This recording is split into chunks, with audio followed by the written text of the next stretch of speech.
Look, man, I'm serious, okay? I saw this with my own eyes. Oh, I believe you, buddy. I believe you. Just tell us the story. Tell us the story. Okay, well, it was last Friday night. I was walking home from the bar, and this woman started coming towards me. She was staggering, you know, so I figured she was drunk.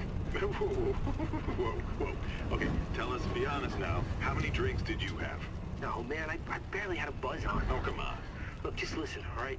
She got closer, and I got a good look at her. You had to see her eyes, her nose, her whole face. It looked like it was rotting. Yeah. She looked like a corpse. Like a walking corpse, man. Sounds like my wife. I've never seen anything like it. I haven't been able to sleep since that night. All right, calm down, buddy. Calm down. Just, hey, you gotta stay strong, okay? Don't give in to fear out there, right? Yeah, well, you got that right. If you freeze up around these things, it'll sink to pieces. I should attack somebody. Oh, come on. It's just getting good.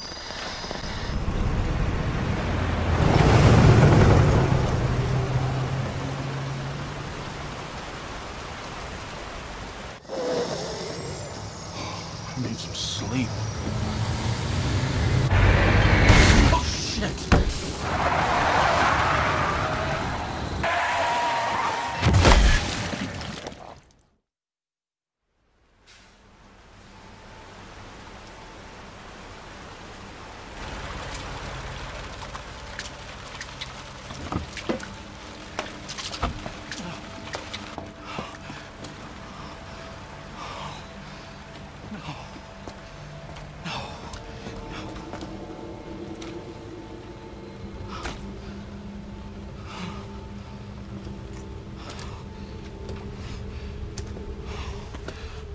What do I do? What am I gonna do?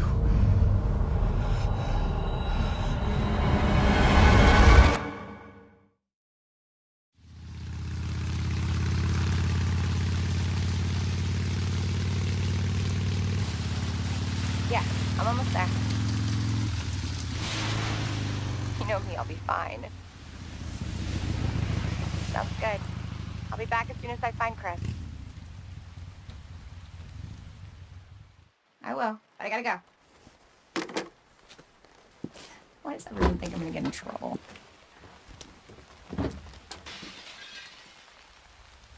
What the?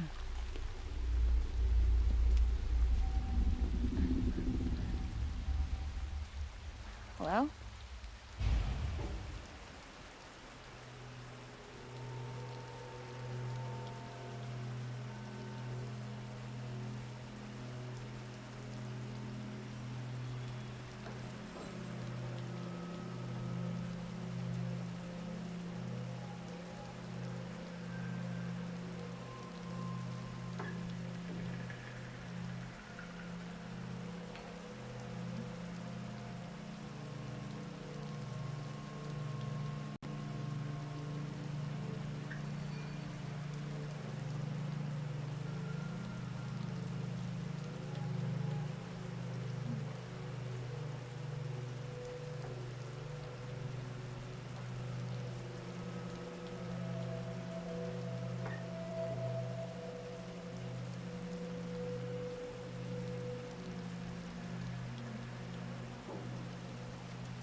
Hello? Anybody here?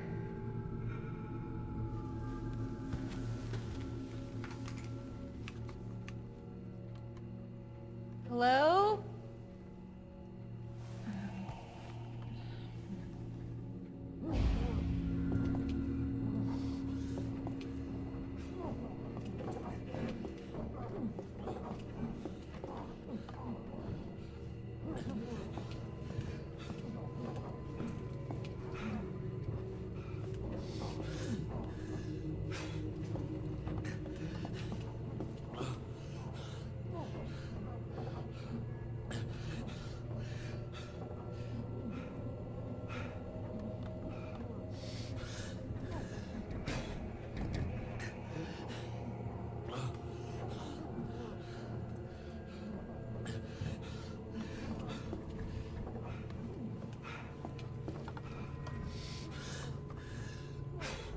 Are you okay?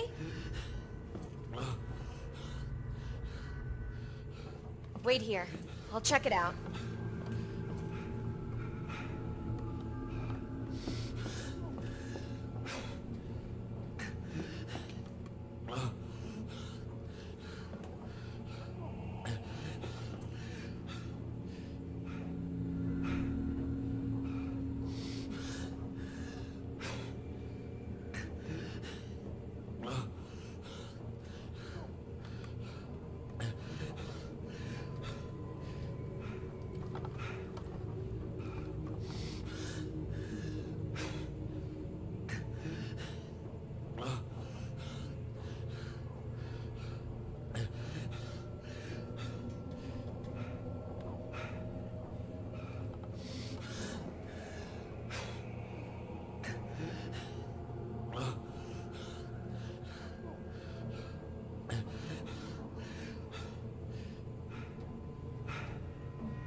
nowhere.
Excuse me, is everything okay?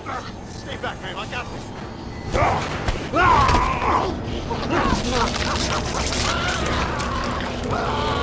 Get off him! I said get off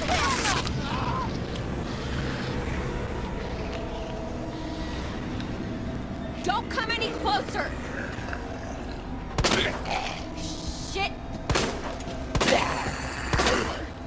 What the fuck?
It's like a nightmare.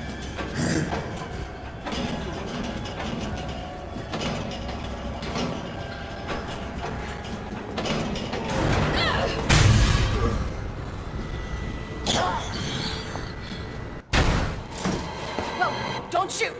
Get down!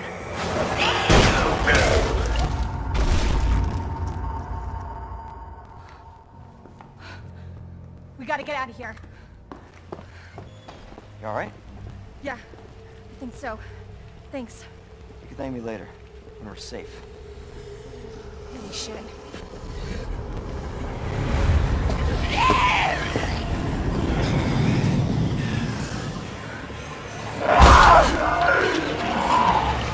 Come on!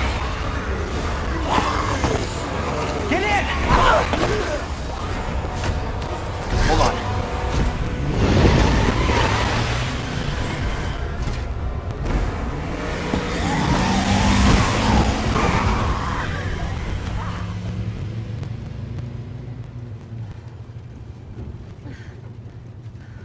What the hell is going on?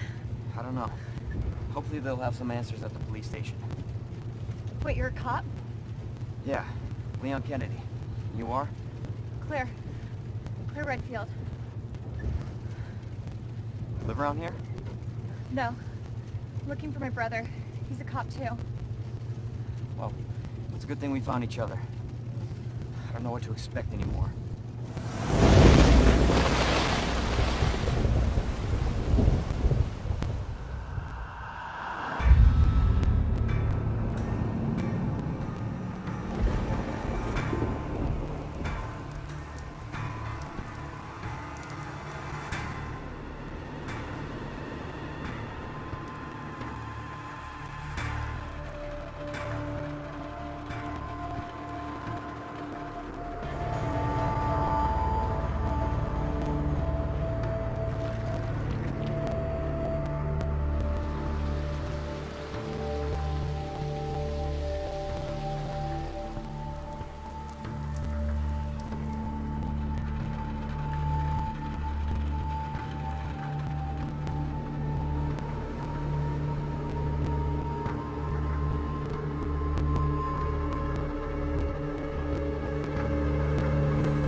Attention all citizens.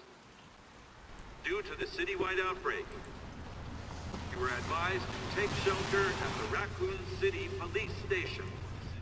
Free food and medical supplies Okay. provided to everyone in need. 1, 2, 1, 2, 1, 2, 3. God, this is so unreal. Police station's not much farther. Hello? They'll know something. Yeah, but what if we're the only ones? What if there's no survivors? No, they're survivors. Alright. It's a big city. There has to be.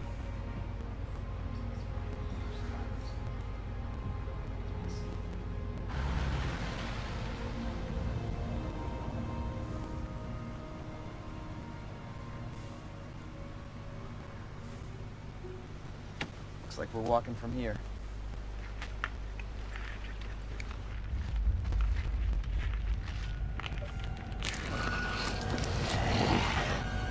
More like running. Yeah, good call. Leon, you gotta back up.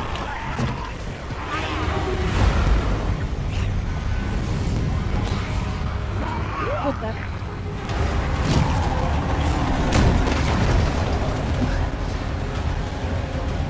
Holy shit. There, get out. Get out now!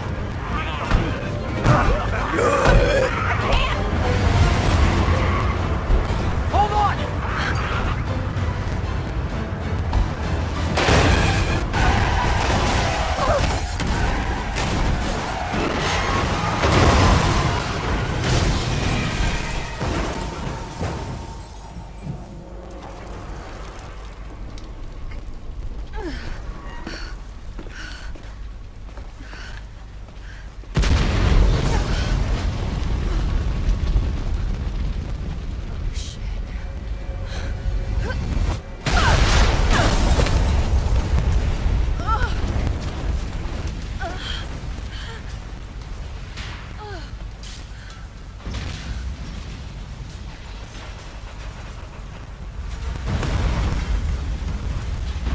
Claire! Claire, are you okay? Yeah, I'm alright. How about you? I can't stay here! It's not safe! Oh shit. Go on ahead. I'll meet you at the station. Okay, so I think the microphone is turned on now. So as you can see, Resident Evil 2 Remake, a survival horror video game, where the zombie apocalypse is quite present here. Our character, Claire Redfield, just like the Little Red Riding Hood, she goes into the woods of the consumerist jungle, which is today's capitalist society, at the brink of a pandemic, right? There is a pandemic, just like the COVID-19 is a pandemic, but it looks worse here in this scenario because the virus turns people into zombies. Nobody knows what's going on there, so given the fact nobody knows, she's totally naive and she just goes to the city to look for her brother. She can't find him. However, she wants to reach him. The end of the world. Yes, apocalypse, as I said, the end of the world is an apocalyptic scenario. Well, it's very important to understand that apocalypse heavily derived from Bible. Okay, it means revelation, the unfolding of the truth, and our character Claire will Claire Redfield, right? The Little Red Riding Hood, Redfield. She's the one who will uncover the truth. I mean, the player also will go deeper and deeper, and will go through the symbols of capitalism, the consumption, right? We have consumption here. People eating people, hominem, homo hominem lupus est, like Hobbes used to say. The man is a wolf for his fellow. So literally zombies do that, right? They seem people, well, they were people, but they are reduced to only to the ability to consume. Brainless consumers. That's what they are. So if we remember earlier on when we had the truck driver. I mean, what's a truck driver? A fat truck driver who was eating a hamburger. What can be? I have nothing against truck drivers because I have friends who are truck drivers. But what's a truck driver? What does it do? Okay, it transports the whatever is needed to be consumed by other people, right? and he's doing that while consuming a hamburger, and he's having a conversation about sexuality, like a lady whom a friend of his thought is beautiful, but she turned to be another consumer. Like, so sexuality, everything around in capitalist society is threatening, you know, the existence of the individual, because actually it masks the decay and death that lies underneath its promises. So he mentioned his wife, because she's like, oh, my wife is like a living corpse, right? Like, oh, just like my wife. And when she says that, well, actually she gets bitten by a woman. So ironically, what he said, Almost there. what he said turns against him. So it is the truck driver who gets bitten by a woman, okay, that separates Leon from Claire in the police car. So basically it's that kind of individual, the usual consumer, that creates the hiatus between these two characters. And we'll see why this is important in our story. All this symbolism, it's very smartly put here in the game, and we will see how the institution of police is depicted in various ways that points out it's a thing about the genre. Survival horror genre depicts apocalyptical scenarios when the institutions fail to protect the individuals, and the characters run not to be brave and do something cool, but to survive death. Okay, so all the fellows are disgusting, they are monsters, and their touch is filled with decay, corruption. So corruption is not just a metaphor here.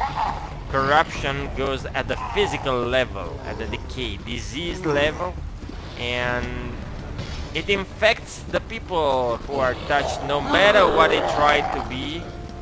If you get bitten, you most probably will die. Okay, then you can see that touch in this genre, in the horror genre, touch is associated with danger and ultimately with death. Okay, we'll try to actually move forward in the game and run away from these zombies to reach the police station. Question is, where is the police station? Should be that way, right? Yeah, I can see it there. Okay, let's run. Run, run, run. Dum, dum, dum. Chop, chop. Okay, Resident Evil 2, things happen a little bit differently from the remake. So they made the game more dynamic, of course, with the CGI and everything that is employed in today's video game. This is a lot easier. And then she moves away from the dangers of the streets into the citadel. Well, with the quotation marks, because this is not actually a citadel, but you can imagine a citadel just like in Game of Thrones, when you know you are protected by the walls and you enter in what will be a sanctuary, right? A place where you can save the game. Well, you can save the game, but are you safe? Totally, briefly, just for a while. Okay, so we enter the police station. This is an American institution, as you can see, is the American flag there. And we'll find out that police station is not what it seems to be. So, since we talked about the Bible, I must tell that actually in these narratives, in horror narratives, but also in the survival horror genre in video games, the battle between good and evil is very much employed. Okay, so good and evil, sacred and profane, you know, the God and the devil and so forth. They go from our mundane environment, and they reach, you know, deeper levels of contrast. And we will unfold these levels while playing the game, because what Claire finds here is just an ordinary raccoon deserted police station. Well, what's unusual is the fact that, well, there are zombies there, people, she doesn't understand what's going on with them, and they act like beasts, right? Go wild.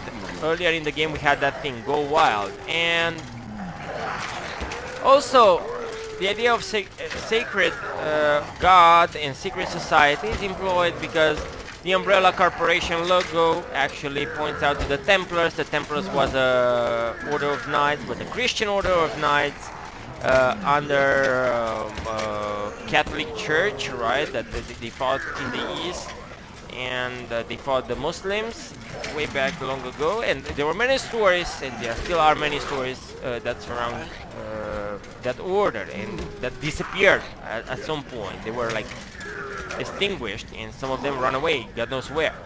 And okay, we have this symbol of the Templars, Raccoon City. Okay, raccoons are little creatures, funny little creatures. They can get rabies, and they can spread it through their bites, just like zombies can spread their disease through their bites.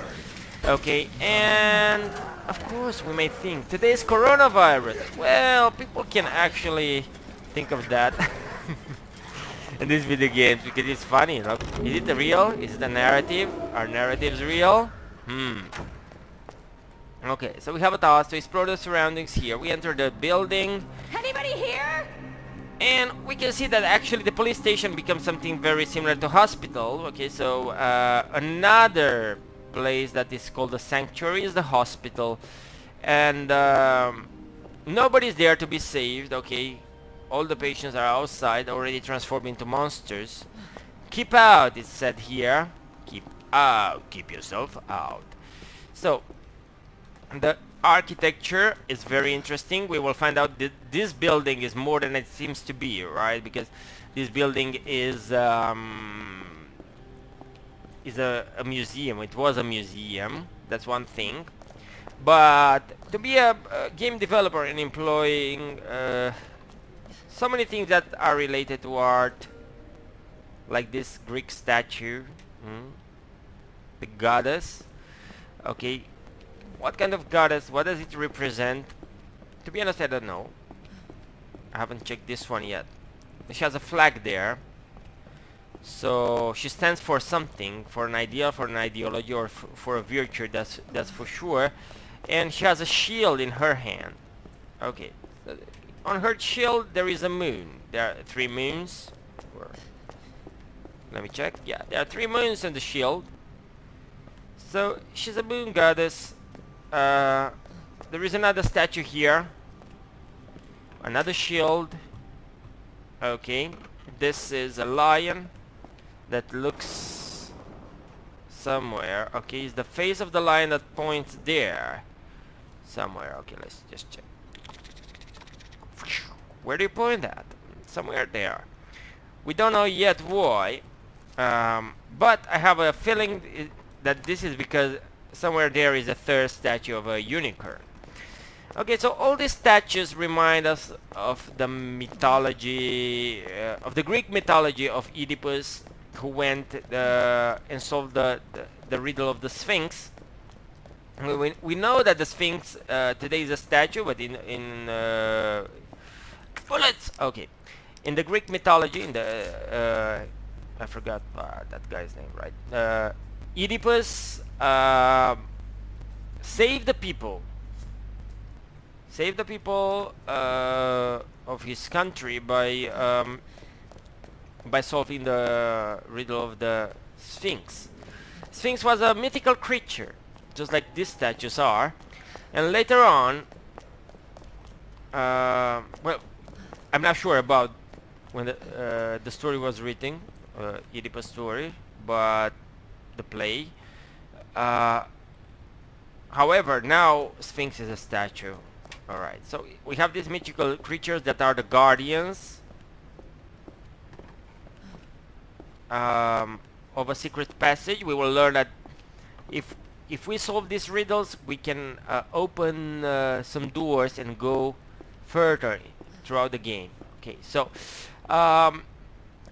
they are guardians of secrets. Okay, so you have to be worthy of passing those gates by solving the riddles they represent. Okay, so it's more like a test, an examination or some sort for the hero. Are you fit for this journey? Well, let's find out.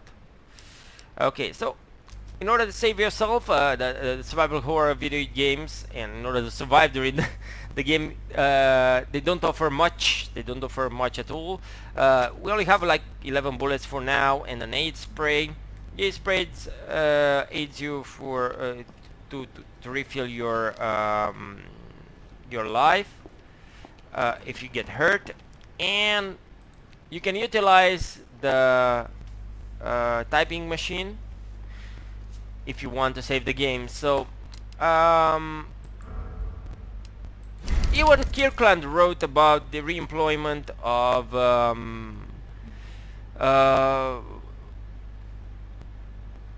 already unusable technology. Like nobody uses this belongs to the museum, the typing machine. What can you do with it? You can do nothing with it. Like you can write poetry, look cool at home, but like a typewriting machine is something that society doesn't use anymore. So what survival horror video games do is taking these technologies and refurbish them into, and while giving them other meanings. Okay, so those people, those things that are cast out from society, they are given new meanings. For example, this technology is given the meaning of saving the game, right? So you save the game using this kind of technology that is old technology of writing. Okay, so it's like it's more stable, it's something more sustainable than what we use today. And this is very interesting because it transports you to a time that is already past, right? So it is an old technology, is not usable anymore. It's like venturing throughout a museum. So actually the entire place, the building, the police building, is a museum. It's an ex-museum. So the building was re-employed as well, was refurbished, and it was given another function, which is to protect the people, to build the police station in itself. And originally it was a museum, and we'll find out that actually it has more purposes, and using technology as well as other things in order to transform something that is in a way, to give another meaning, is what the definition of transgression is. Okay, so once you have a mouse and it serves a purpose, but then you take the mouse and you transform into something else, you basically change the meaning of the mouse and give other types of meaning to it. So that's something that in psychology will be a transgression, and maybe some perverts will do that. Like I think there's a typology of perverts who like to transgress limits all the time and get pleasure out of doing that. All right, but in the other sense, it's what the Bible is about, because, well, in Bible, Adam and Eve were casted out. So why? Because they transgressed the forbidden law, right? It transgressed the law of biting the forbidden fruit. So biting the forbidden fruit was a transgression, and the punishment was mortality, and the punishment was the fact that they were cast out from heaven, from paradise.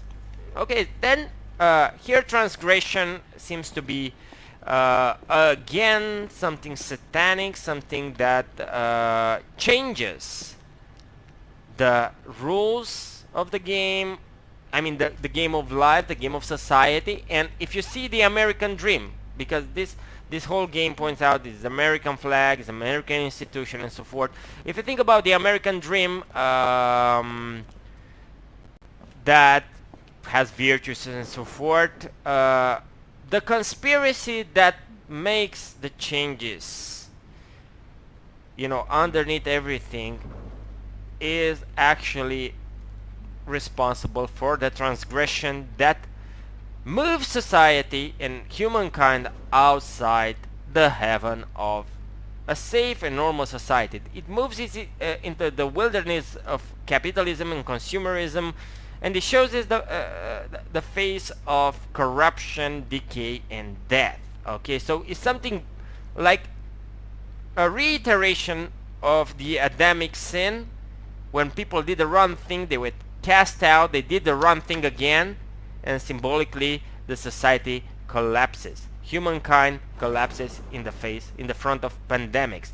And you can think that this actually applies also to the idea of the COVID-19 virus, because first of all, you think of a bat that was eaten by people, and think about bat as a symbolic animal. Okay, why is the bat a symbolic animal? Well, in many societies, bats were seen as disgusting, but also sacred. And sacred is something that is connected to divinity. Okay, so actually touching an animal that is sacred is something that many times is forbidden.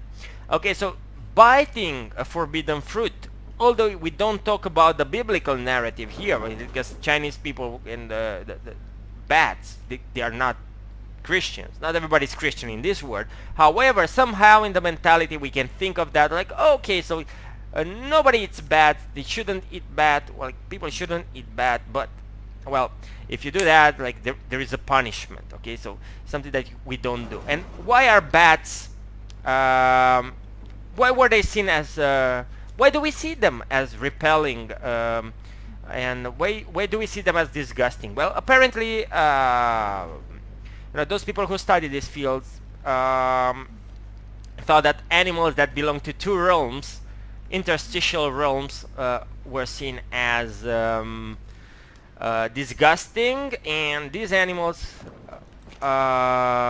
supposedly they didn't belong to the human realm or another realm. They were like in between, and that's why they were messengers, and that's why you shouldn't touch them, because you can get all kind of punishments and so forth. Okay, so you don't play with the electricity, right?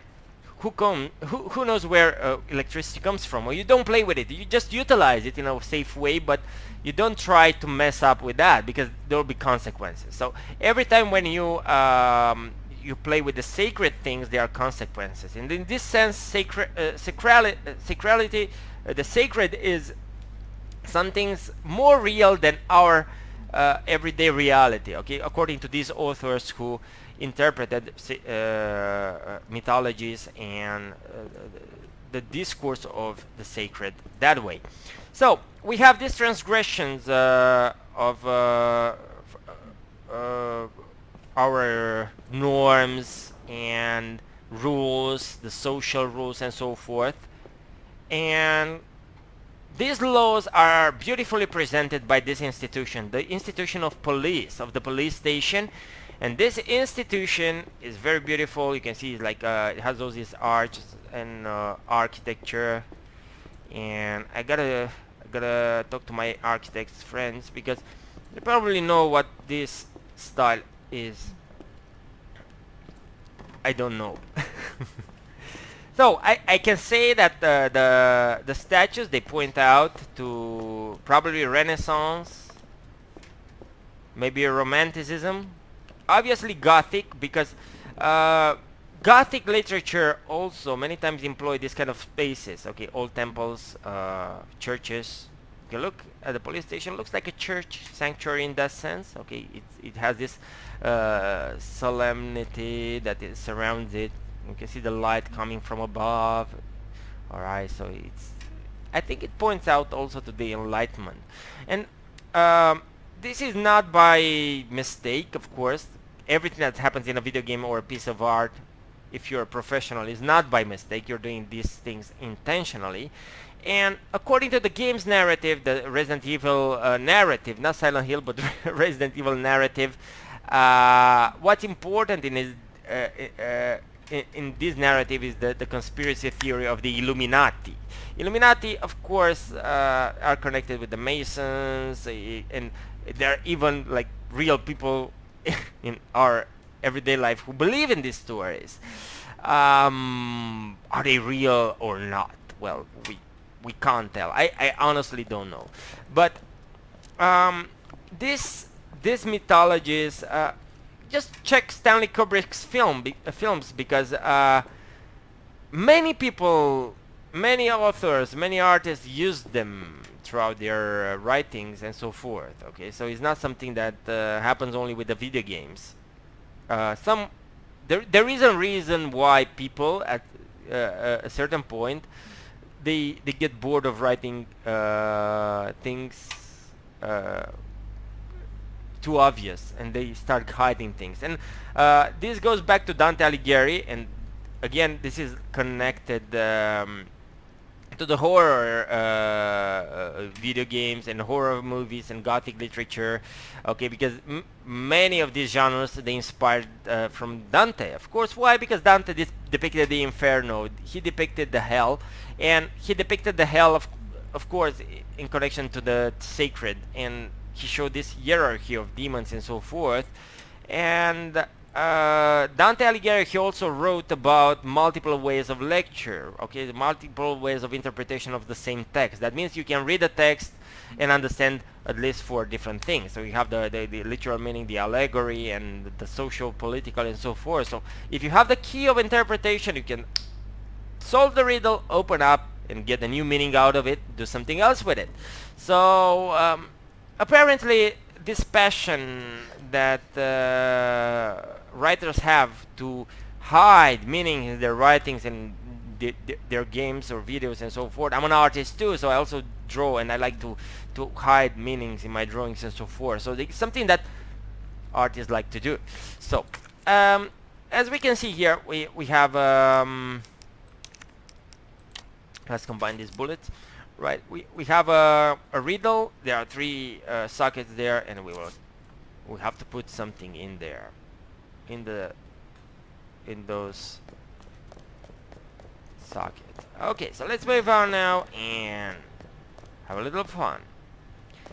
What do we have here is a laptop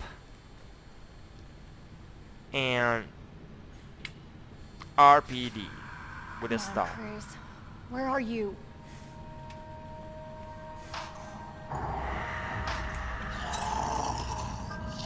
Oh shit, they're inside too. David, Marvin, you there? I found a way out. It's in here.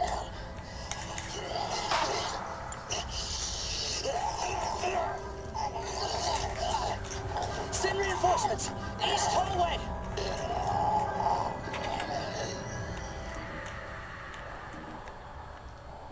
I should help this guy.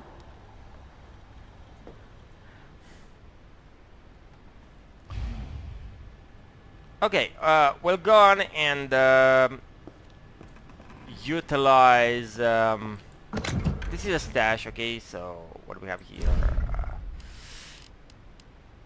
Albert model, Samurai Edge, the Albert model. I'm gonna take it and I'm gonna just store this gun there.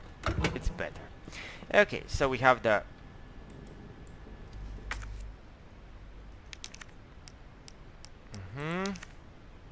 we can equip this weapon, and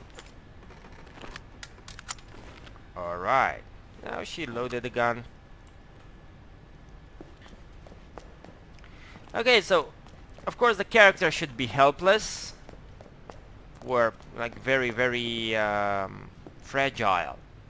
So girl would be the perfect character for such a game. An innocent, naive victim. Alright, so it's like entering a maze where characters can be sacrificed, you know, forsaken, forbidden, ancient, not easy to understand ritual, something like that. So this is what happened also. If you think about Stanley Kubrick, The Shining, he employed the idea of a maze where the child was followed by his father. Okay, so you have this dialectics between Saturn and Jupiter when you know, the evil father tries to devour his son. Well, which is a Greek mythology. Okay, the Minotaur following Theseus. Okay, so it's the labyrinth there, is the maze. So you think about Stanley Kubrick's The Shining, then you get an idea about, you know, how much this kind of architecture and narrative influences authors. Yeah, it is. To be honest, when you read about this, like wow, this is there. Like it gives you a feeling of suspense or something that you want to read more about. So I can totally understand from the aesthetical point of view why these things are employed. Okay, so we have here a button. There is a star there, a shield and a star. A star. The light bringer. Keep out. Lucifer is there. Okay, so okay, the police station. If you go beneath, if you go to the bottom of the institution, what you will find out, the grim truth, is blood. Okay.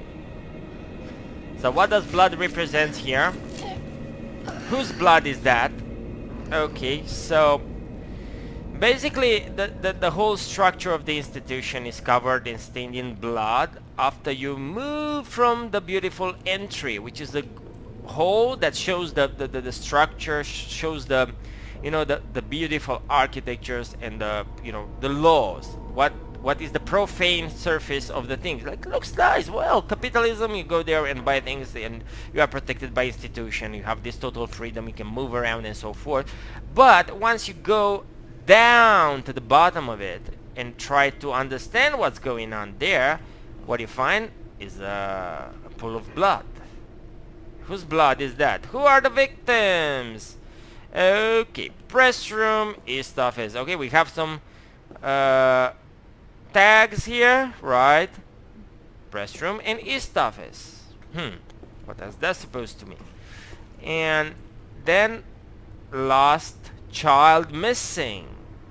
Okay, so we have these lost children in the narrative. Like we can see these posters here with lost children, and we may think like, okay, innocent people just like Claire, innocent children were the victims and their blood, well, not necessarily their own, of course. This is the blood of the civilians, as all the people, the police officers and so forth, who try to protect themselves from the zombies, literally speaking. But then again, the idea of blood is connected to the idea of sacrifice. That's one thing. And who's sacrificed? Mythologically, those who are sacrificed are the innocents. Okay, pure blood pleases most. There's some gruesome blood gods. There we have. I think I just stepped in some blood there. Dirty, dirty. Okay, and well, we have something. We need something that we don't have. Again, technology doesn't work. Okay, so if you're a victim in this environment, you try to call somebody for help, it won't work because the phones, the communication devices don't function properly, and that's another thing that is proper for this genre, the survival horror video game genre. And then we have hands. Well, of course, hands, since Blair Witch Project, it's a motive that is usually used in horror video games and horror movies, right? And it points out to a twisted humanity. Of course, sacrifice again, because hand is the print of a hand full of blood, right? It's a hand that is open, like trying for help, crying for help, like trying to get help, and the blood is the only witness. The only clue that we have that there was a human there is blood, is in the shape of its hand. So the shape of the hand and the substance of the blood is what tells that it was a human. If it was only blood, we can think like maybe it was a deer or something, but it's a hand. Therefore, we know it's a human. And Claire is a human too. Let's open up this door. Oh, we can't. Of course, doors don't work. Most of them. So that's a maze. Trial and error. Try to get through the maze. Find out the truth. And cold drinks.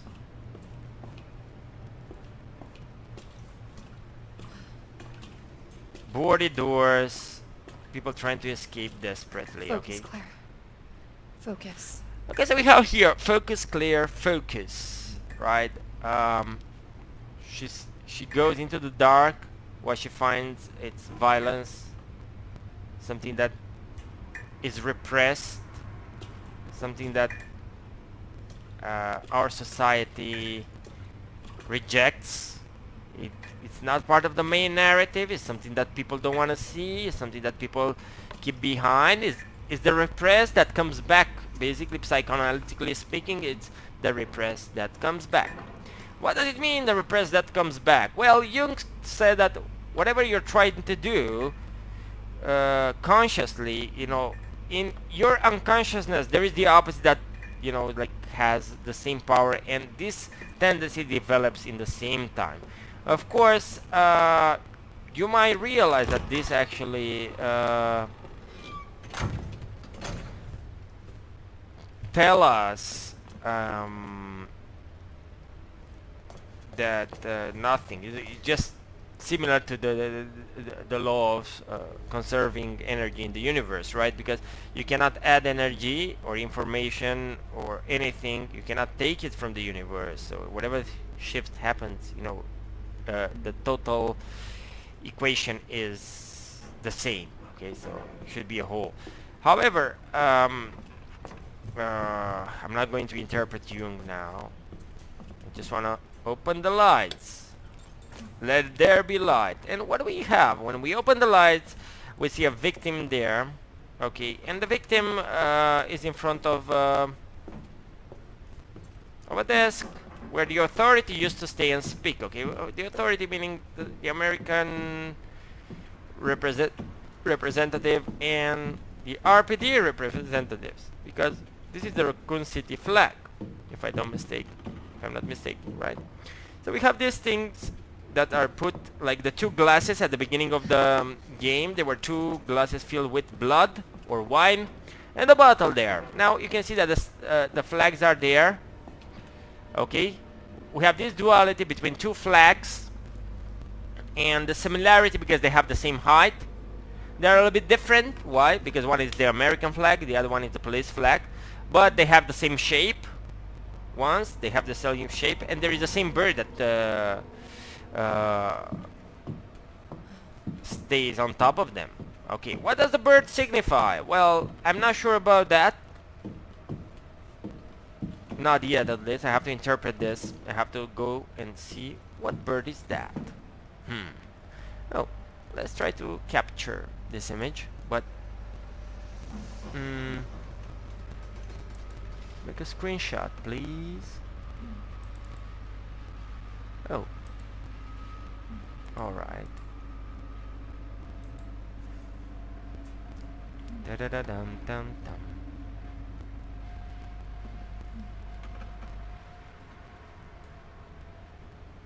Let's see. Can I make a screenshot? No, I don't think so. I don't know why. Okay, I'm not sure about the origins of the bird symbol. I gotta check it out. Okay, so we have this thing which is authority speaking, and somehow whatever authority says, it's audience. I mean, the meaning is that this message killed the audience, whatever that is. However, the audience carries something. I mean, this witness, whatever happens there, it's filled with blood. He wanted help from the institution. He crawled, but there was nobody there to help the poor victim.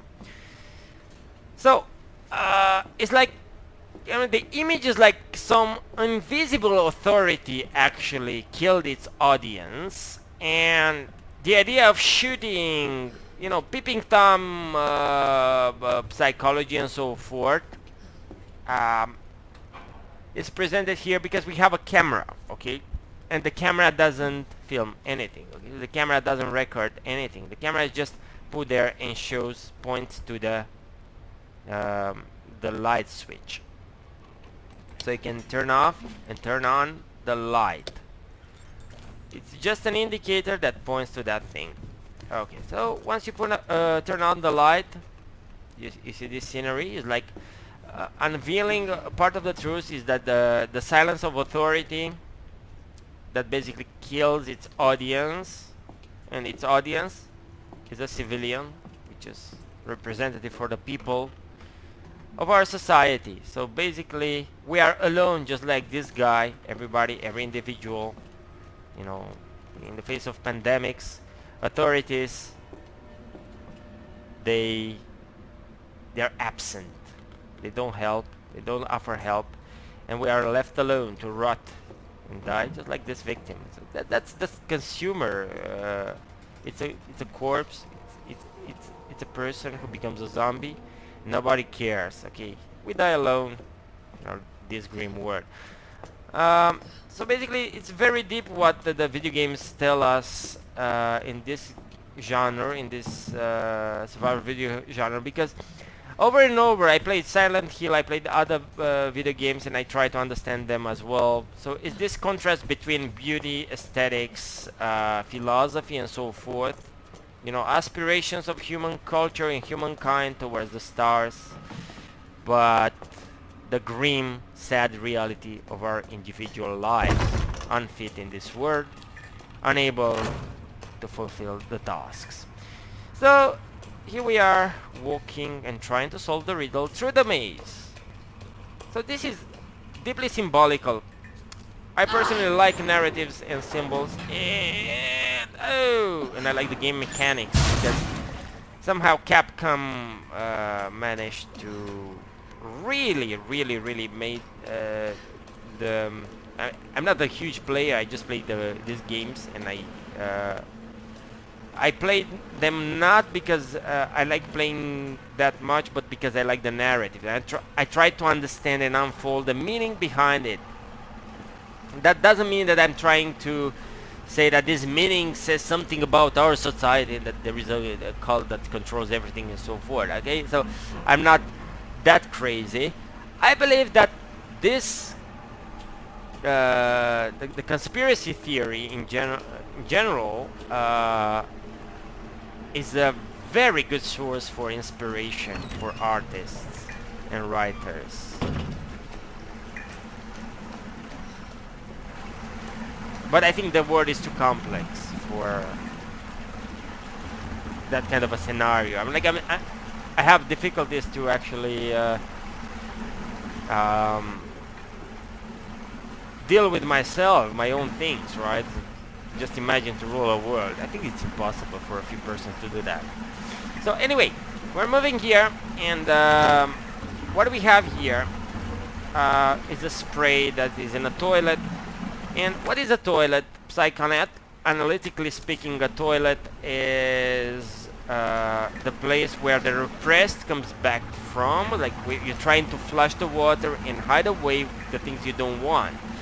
And ironically, we didn't want all these kind of things to happen. We didn't care about the cries of animals when we tried to farm them and eat them. But in our society, somehow, this pandemic ironically brings back the repressed. And forces us to deal with it, right? So we open up. So bringing back the repressed, this idea is beautifully shown here by a toilet that doesn't function anymore, and water comes back. You know, like at least they didn't put something brown there. Like, okay, so let's move on. What about the mirrors? I'm curious about the mirrors. Doesn't seem to function either. Alright. Let's move on. Let's see what else can we find here. Dun dun dun dun.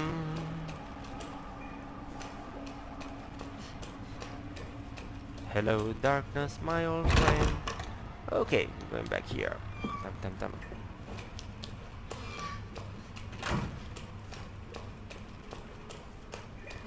Oh my god. Oh my god. Okay, so the reality is so grim that seems unreal, and that's why Claire basically what she does is she calls for a supernatural help. Okay, so the reality seems so in contrast with the official beautiful story where there is a police department, there's a consumerist okay-ish society where people buy things and so forth, everybody has a job and has a pension when they get old and so forth. What happens here is like, oh, blood everywhere, corpses, oh my god. Okay, so it is too shocking. This is the true reality. Like, it's so sad and so bad that Alice Claire asks God for help. So what's interesting is immediately after she asks for help, okay, Open up! Hurry! Open up! Open this goddamn door! somebody answers. Okay, so she says, oh my god, and there is an answer. Okay, it's like God sent somebody to answer her her call. But it's not for free. Okay, so that somebody asks for help. So it's more like an echo. So it's a reflection of Claire. Basically, what Claire did was like saying, "Oh my God," as a cry for help. She said this, "Help! Oh my God, we need to do something about this. Oh my God, help!" And this person here, right, asks for help too. It's like an echo. Help, help, right? And it's actually the messenger. Open the door! Hurry up! Symbolically speaking, is like a messenger. Give me your hand. Help me! Hold on. Give me your other hand.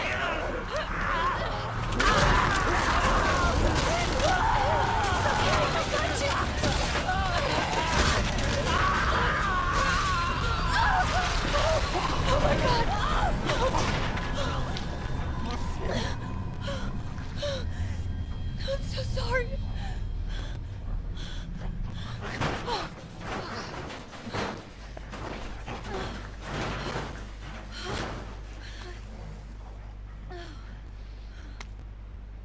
Okay, so what's going on here? Like the officer, it's like rhetorically answering the question. She said, "Oh my God," like, "Oh, please help."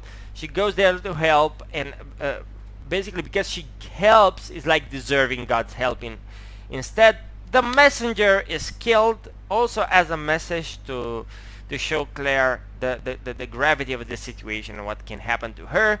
But also she receives the officer's notebook, and basically this is a key that offers the player possibility to exit the maze, okay, exit and solve the game puzzles and so forth, okay. And pointing to the sacred again, we have the goddess statue here. Of course, it's a goddess statue, and other things that are related to a realm which is not physical. It's the realm of eternity and so forth. That, you know, over all this hellish, chaotic mambo jumbo, it's there somewhere. I'm like, we know it, that at least symbolically it exists. But she needs to deal with the pile of troubles and, you know, grim things that happen there. Okay, so you can see that actually this is a map and shows is like this Ariadne thread, right? We have this way out map. Okay, it's just like Theseus got the from Ariadne the thread, so he unwinded while walking through the maze, and this is how he got out when the Minotaur chased him to kill him. So that's the answer. It's like the divinity sent Claire an answer to her struggles. And as you can see, this is actually this actually offers some real answers towards those three statues. They represent some kind of symbols. The unicorn is a fantastic beast, so it doesn't represent the real world. The goddess as well, okay, and the lion guarding a shield. Okay, so all these, they have all these animals, they have shields. They are like protectors, like just like the Sphinx, they are defenders. Okay, you have to conquer them by solving a puzzle. Therefore, you are required to have some intellectual faculties. Okay, so fire safety door. Do not obstruct. Okay, so this is a fire safety door. I have to think about this meaning. The fire safety door, do not obstruct. If there is a meaning why they put it there, I'm not sure. It might be, but I didn't. I just look around because I think the whole thing is filled with these messages. The paratext. Oh fuck! And that's a survival hero. And it relies on shock as well, not just oops. Okay. Okay. All right. Bye bye. Is there anything else? So I'm gonna save the bullets, mainly because they will be quite useful later. That's a survival horror video game. Specifics is the fact that you don't have a lot of ammunition. Oh, therefore, not having a lot of ammunition, you're supposed mostly to run. Not to stay there and quarrel and chat with the guys, okay? So you just avoid the things that, you know, don't do good to you. Just like in real life, in a way, right? Like, if you don't like something, it harms you. You say, get the fuck out of here. But, okay, here we are. Okay, everything is blocked. The guy comes. He's insisting. Uh-oh. Alright, let's go to the exit. So the way you are immersed into this narrative,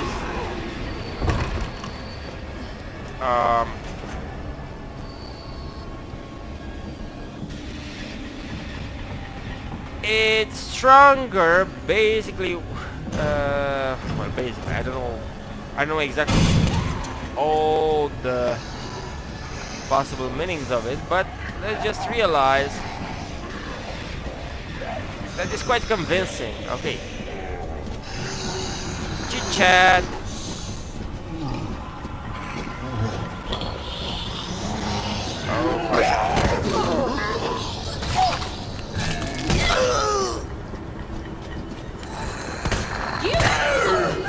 I really suck at playing this game.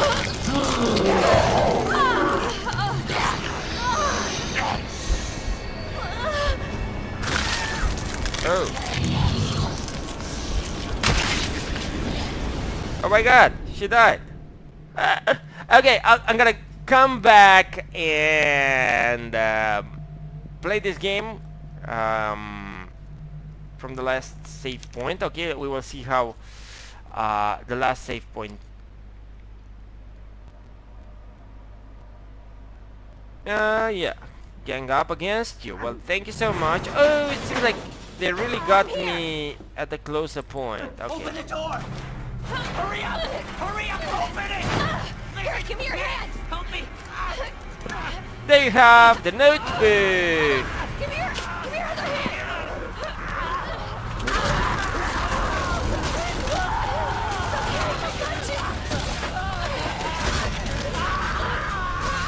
Don't want to see that. Great, man. Look at those intestines. I'm so sorry.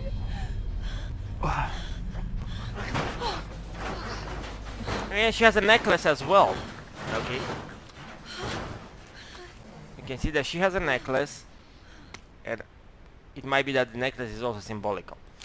Okay, so we have this goddess statue, the park, the unicorn, and the other things. Now, the thing is, like, the obsession of having references that they look really like the reality, whatever that is. Okay,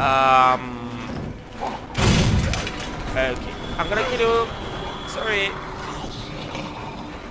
Oh, it comes like that. Wow. I didn't know they can do that. Okay, you can do whatever you want. Just stay there.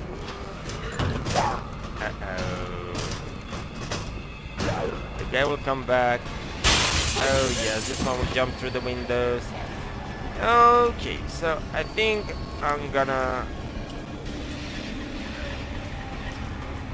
What's going on here? Oh, this is a toilet, right? So one thing that actually doesn't happen in the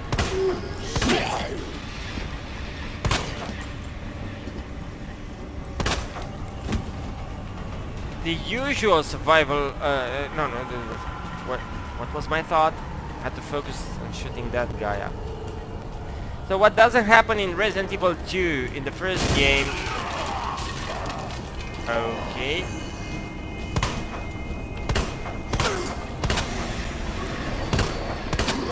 Seriously?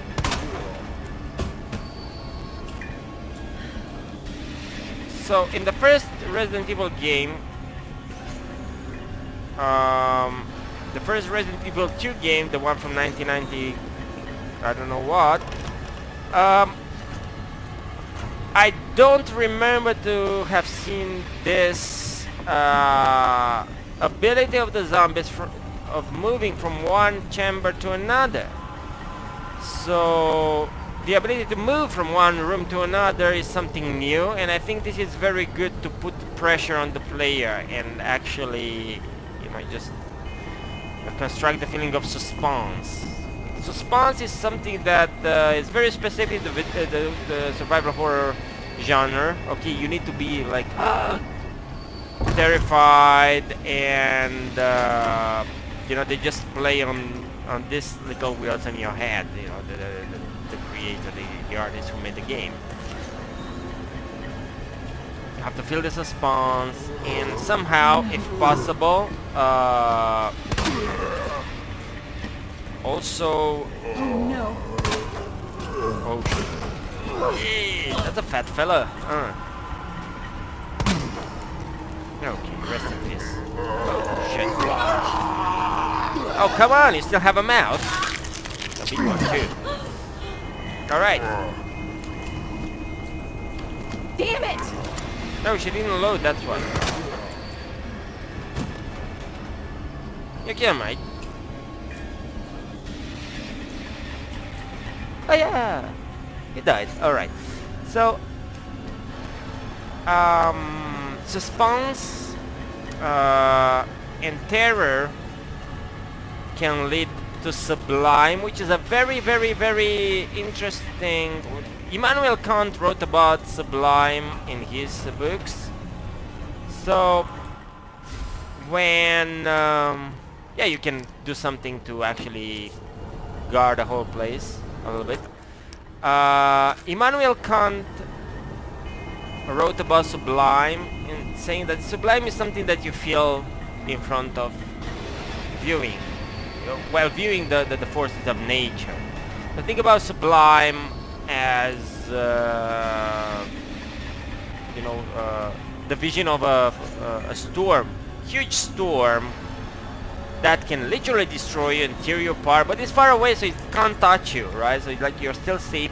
But imaginary, with your imagination, you can actually project a situation when you probably would die, you'll be tear apart, and being conscious about the immensity, you know, of the universe out there and how little you are in front of it, creates this feeling of sublime that actually can be transformed into a beautiful experience, like, oh, beautiful clouds, beautiful storm, nice lightning. Thank goodness I'm not there in the volcano, right? So the video games genre, the survival video games genre, it also uses this device of creating shock, terror, suspense, in order to bring the viewer into experiencing the sublime through terror, because terror can be a form of sublime, at least in theory, right? So here we are. Can we go out of the grim truth? Hey, come on, come on, come on, come on. Okay, come on, Claire, you can do it. Get up, alright? So it's not easy to escape.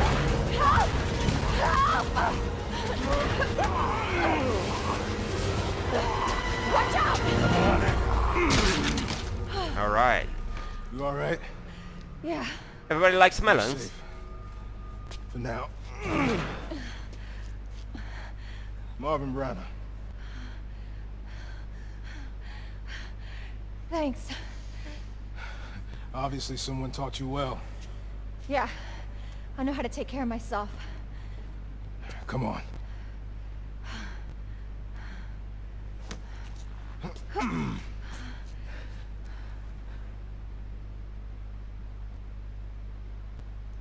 So nobody knows what caused this?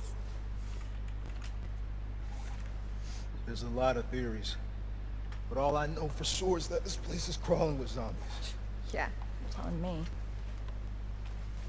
Hey, keep that on. Just in case. I'm not gonna be around long. Once I find Chris, we're out of here. You really Chris's sister? Yeah. Why? Did you find something? He's on vacation. Europe, I think. Left weeks ago. Vacation? It's great news. Well, I've got more for you. Looks like there might be a way out through this secret passageway. Good. Hey. Hey, we should probably get you to a hospital. Hold on. Forget about me. I can take care of myself. No. Don't be ridiculous. You're gonna need some help. Listen, Claire. Save yourself. So you can see your brother again. Now, you'll probably need this. No, I'm not taking that. You're gonna... And be careful. If you see one of those things, no matter who they were, you can't hesitate. Take them out if you can. Or you run.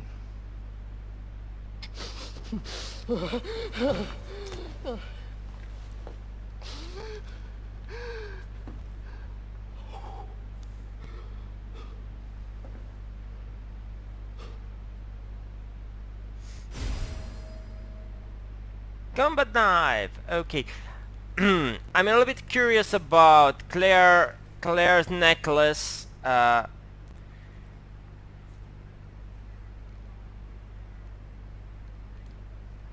Wow, I can echoing. I can hear myself echoing here on YouTube. I was curious if the thing works, because it didn't work for a while. Okay, maybe I will learn how to edit stuff after a while. Yeah. What do we have here? We have Claire Redfield's necklace. Claire Redfield's necklace. Yeah, feather necklace. Oh, you can see it here.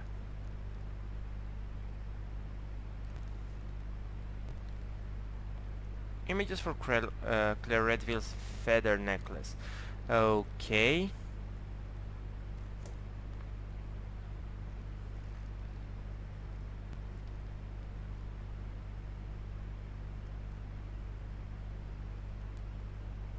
Hey, oh, okay, let's search for meaning.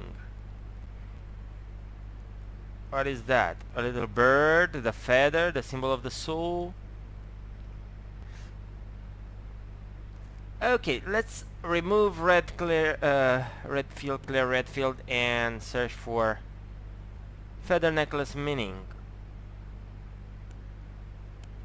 Okay, that's a silver. I think it's a silver feather necklace, right?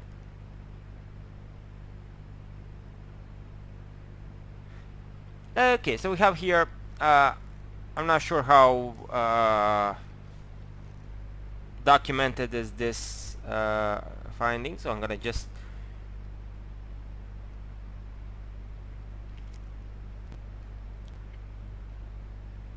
not Etsy. Etsy is a place you can buy cool stuff, but not for me, I'm afraid.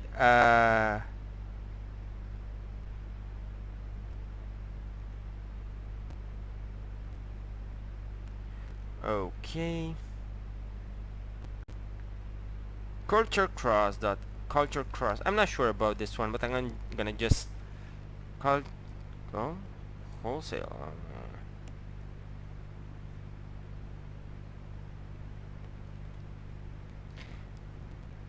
Travel, both physically or traveling with your mind or spirit. When traveling throughout your mind, feathers help us to move above and beyond different mental barriers.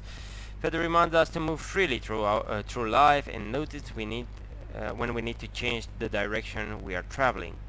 In many ancient civilizations, feathers were often associated with the sky or sky gods and goddesses. In Egypt, the goddess Maat is the god of truth and order. Maat was symbolized by the feather. In the depiction of Judgment Day, after death, the heart would be weighed in comparison to a feather. It was believed if your heart weighs heavier than the feather, there have been too many sins and they would not be accepted into paradise. In Native American tribes, they felt that feathers gave them a connection to the divine and were used in many practices, ceremonies, and dances and jewelry. Okay, so we have this idea of spiritual connection, and also feather points out to the soul.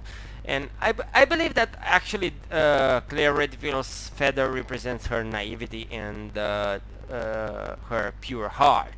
Okay, she's a pure soul, she's a pure heart, and maybe that's why she's the main character that can succeed, because she's not corrupted. Literally, she's not corrupted by the consumerist world, while all the members of even the good guys in the police department, right, they are all corrupted, and this corruption transforms them into zombies because they consume each other, they consume other people, and this fucked up, you know. It's like God will punish you, and you know, when you die, your heart will have more than a feather, and well, that sucks. All right, so wow, combat knife, a pure soul. All right, so she's a naive pure soul, you know, to be sacrificed, and who tries to escape this hellish realm. Okay, so there she is with a feather necklace. Pure little Claire Redfield. I'm curious about Leon. How Leon is depicted. Okay, let's see if we have any artwork here. Records. Okay, not the records. Options. Controls, camera, display. Okay, not this one. Not.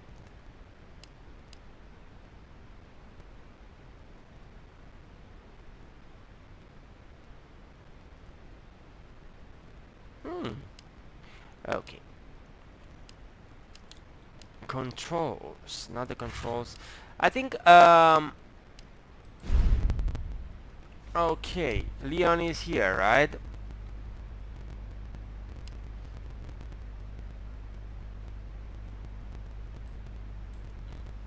Let's read the Severn.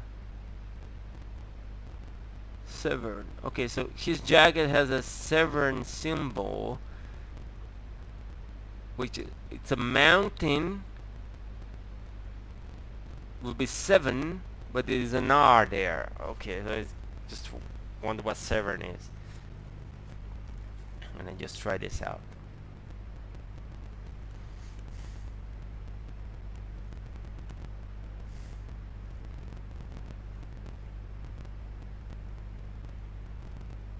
Not 7.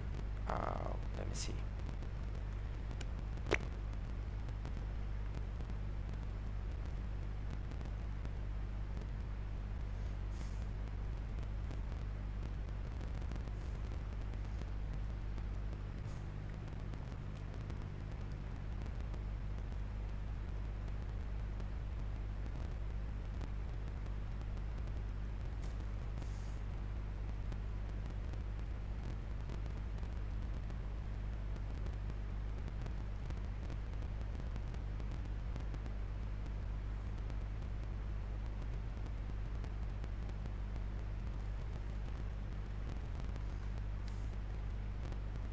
The water services company, based in the UK, that is traded on the London Stock Exchange and is constituent of the. Okay, how do I contact? How do I pay? Okay, Severn Leon.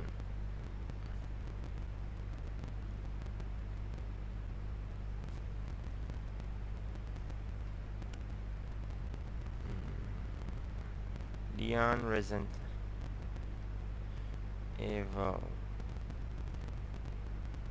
2 7. Okay, let's see this one.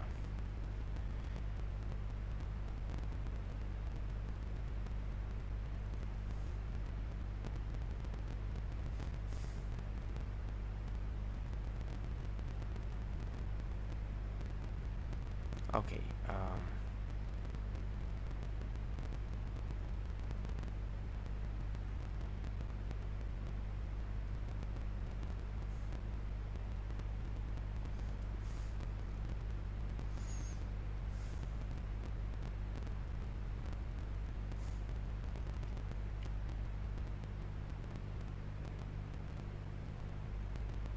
let's check the images.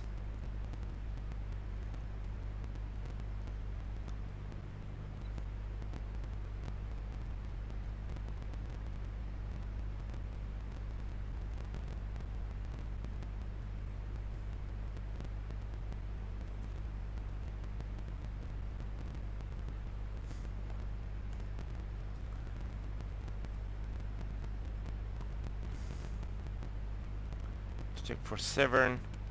I don't know, it seems a bit.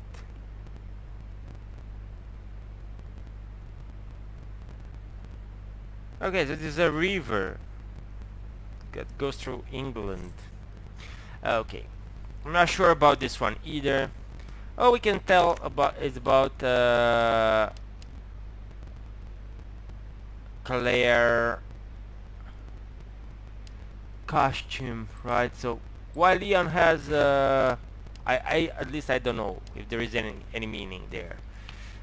Normal outfit, story outfits, alternative outfits. Leon normal, Claire normal, the RPD uniform.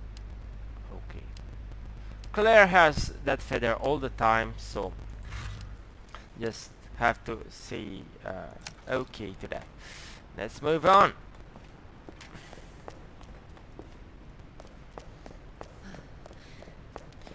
Okie dokie.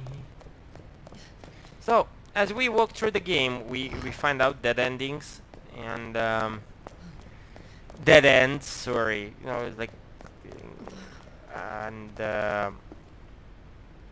statues, just like Roman sculptures and so forth. Actually, I should really update my architecture knowledge of styles and things. I'm curious about this. I'm gonna send my video to an architect friend so they can advise me and tell me, hey, John, you really suck at interpreting stuff. Okay, so as we know, we have that piece of puzzle, and then we have the puzzles of okay, here we have Tabany, officer's notebook. Okay, as we can see here, the lion has a lion head, some kind of a twig, and a bird symbol, so we need to put that here. The lion head, yeah, there it is. Some twig and birds. Ta-da! Then we get it. Okay, the lion medallion. Okay, let's have a look at it. Dun, dun, dun, dun. Okay, so if you look at the lion medallion, is very nice. Then it points to something else on behind it. There is this. Okay, is that a lion?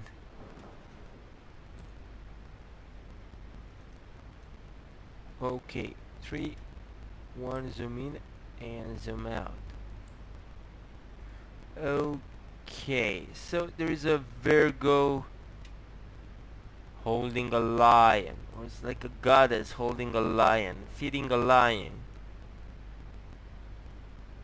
Who had lions as pets? Let's check this one out.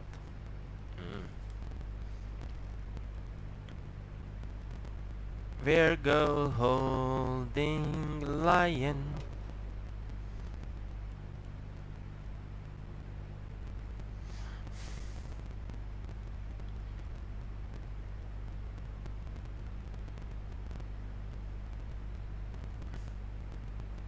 Okay, let's just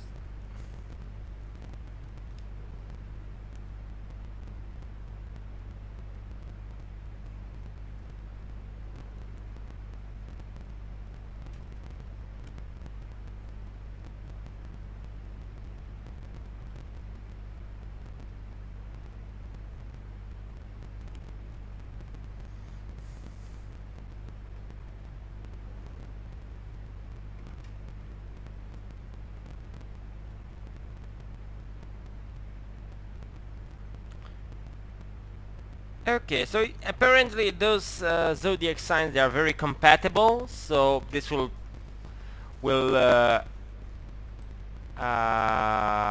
show some consistency, because okay, when they love each other, the Virgo and the Leo, the lion, as an astrology, well, they both believe, you know, in love as a long-term relationship, and from this point of view, I think that shows that no matter what happens with the institution, everything in Resident Evil, well, you know, like, the lion always hold some of the goddess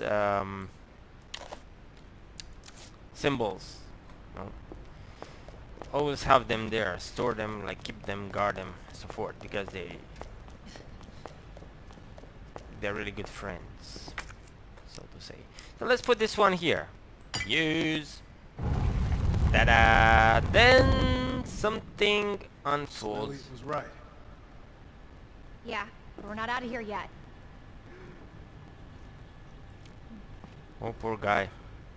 Man, being beaten by a zombie. I think that sucks. Okay, what is this for? Where is this from? I don't know. I don't know. I don't know the reference.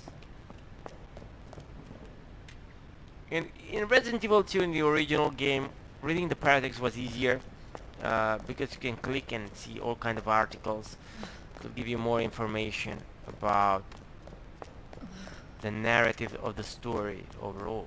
So let's try to see here what's going on. So as you can see, the lion there points directly with the head, points towards this place, and well, you can do nothing to this guy there. It's still the same guy, like the one on the other side of the room. He looks like Julius Caesar, but he's not. So we enter another room here, and still missing last child. Carly Bear. Let's search for Carly Bear here and see who's Carly. Carly Bear. Do we find anything about Carly Bear?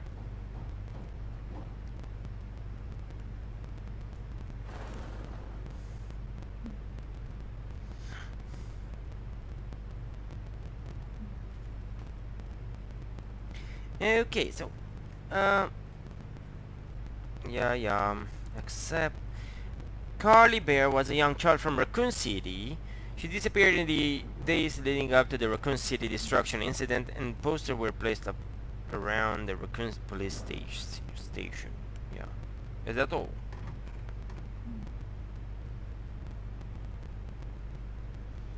Yeah, that's everything.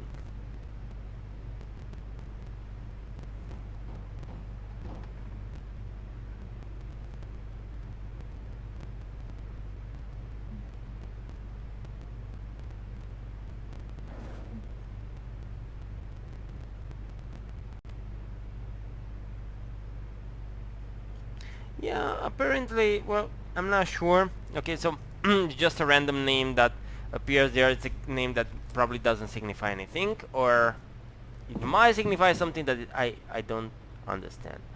Okay, so there's a child there. We have Marvin, Branna, Okay, is the police officer's police officer of the month. He's the only one who's partially corrupted, partially pure. Okay, because he's still alive. So that's like he's one of the good guys, and he's still alive. Okay, we got a green plant. This is very important throughout the game. As we can see, not having the required key brings us into a game of locked doors, and we can see this heart shape there. That actually later we'll see that there are keys who have this shape, and specific keys open specific doors. We can't open any door with any key. This is a guide pamphlet, okay? And welcome to Raccoon City. Did you know? While we are at the home of pharmaceutical giant Umbrella Corporation, Raccoon City is a vibrant and dynamic city with a long, rich history of its own. In this guide, we'll introduce you to just a few of the more unusual points of interest our city has to offer. Okay, the building in the center of town wasn't always a police station. In fact, it used to be an art museum, just like I said earlier. Various features like the unusual clock tower and the goddess statue in the main hall remind us of a bygone era. Okay. Just a few blocks from the police station is an orphanage founded and run by the Umbrella Corporation with the help of generous donations from businesses and citizens alike. The building is known for its stained glass window, which attracts visitors from around the world. So what's going on here? We have the orphanage, we have the missing children, and okay, museum. Okay, old building, a museum. Then we will see that a lot of symbols and rituals are employed. Turns a And museum into a police station. oh, what? Yes, who turns a museum into a police station? Well, we'll find out that they have very, very, very strong reasons for that, because basically this museum has many others qualities that normal buildings don't have. It's an ancient construction. It's a very old construction that lets you hide things. And of course, if you think of a museum, the police station, and everything just as part of the text, then you can realize actually those are symbols, and using symbols and myths and mythologies, you can actually hide messages. And if you hide messages, those messages can be opened, and you can get a new meaning out of it while reading a text if you have the key of interpretation. Those keys are exactly the cultural background that is employed here in this museum. And how this will go actually, oh, you can see this is a you know, a fragment from the famous painting.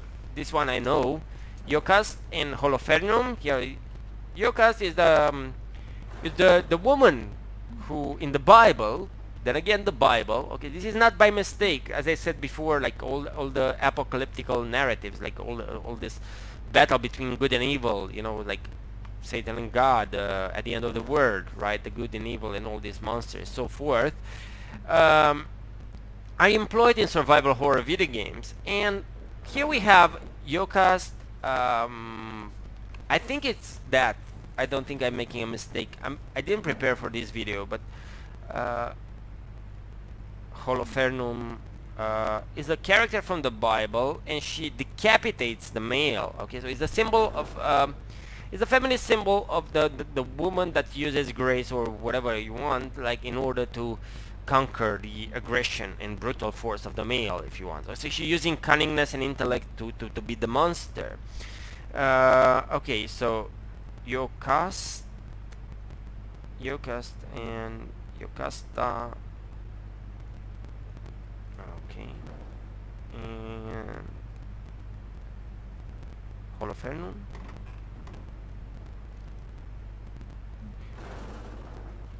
Yeah, Holofernes. There are more depictions. I don't think that. Okay, maybe I misinterpreted that one. What is that one? Oh my God. I'm forgetting stuff. I should read more often.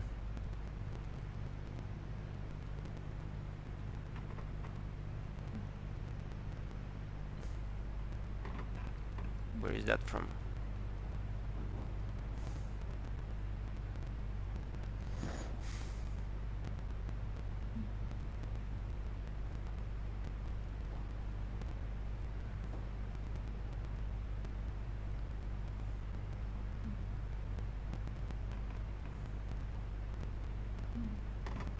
Okay, it's not that one. Sorry, I did a mistake.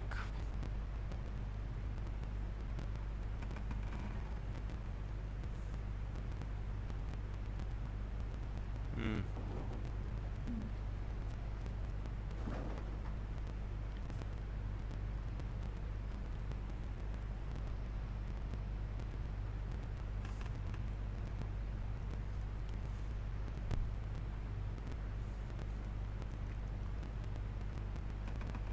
Okay, I'm gonna search again, and oh boy, I didn't believe that actually.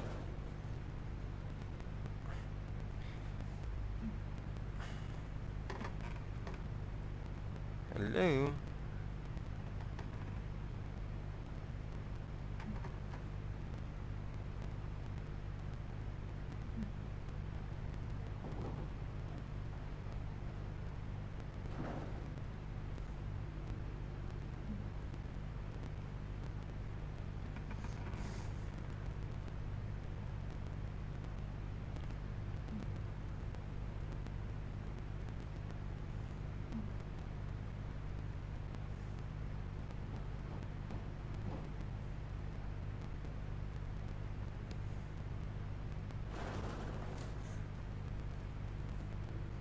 Dun-dun-dun-dun-dun-dun. Well, well, well.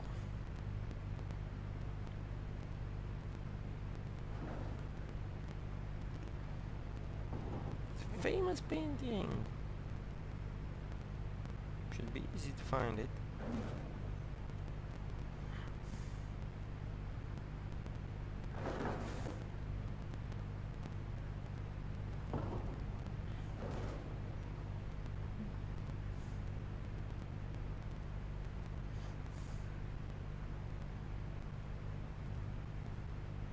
Okay, I think I'm gonna pause the streaming now because I want to search for this reference. And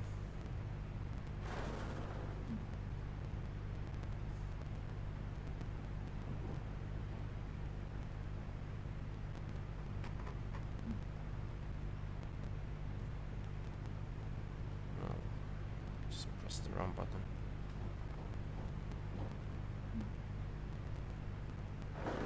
Okay, I'm gonna pause the video.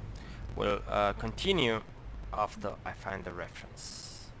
Alright, so see you soon.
against you. Well, thank you so much. Oh, it seems like alright. It really got me at the closer point. Okay. So we're back streaming. I'm gonna try to put it all here. Like, alright, it really got me at the closer point. Okay. So tam tam tam.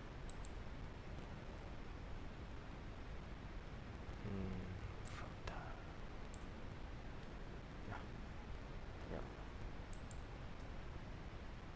It seems like alright. It really got me at the closer point. Okay. So we're back streaming. Okay, so basically this painting I was searching for its source. It's a painter. Greutze is well around 1780. Jean-Baptiste Greutze. It's a French painter. So he used this this technique to paint close-ups in order to give more meaning to narratives or of historical or biblical subjects. So it is related to the Bible, but it's more like a style to have a. This is also called the imploring female. Maybe we can connect this idea with Claire's position, because she's a victim, like a female who's imploring for mercy. And close-ups, maybe it points out to the fact that when the zombies bite the heroine, heroine, there are close-ups that, you know, they intensified how the player is involved in this emotion. I mean, like they put some pressure on the player. I'm the player. They put some pressure on me. Well, so not more than that here now. At least I'll try to search more about this painter, but I'm not sure if there is more than this. So there is no conspiracy here, like just maybe an aesthetic device employed. Nothing that has to do with the apocalyptical narrative device. So not everything connects with everything. That's what I'm trying to say. So don't go in that direction. All right. Moving on, and we have here a safe. We don't know how to open this yet. We can search for YouTube videos, just like this one, but I'm not going to do that one. Let's try to find out the riddle answer by ourselves, if there is any answer. Let's try to find it, and let's see how this makes us feel. Yeah, I asked the question about, hey guys, do you know who painted this stuff? And actually there's a friend of mine, the wife of a friend of mine, and she answered. She's a painter too, so I've got the answer. All the other friends that I have, they're very good painters, but they missed the answer. Just like myself, I also paint, right? Okay, so closed doors.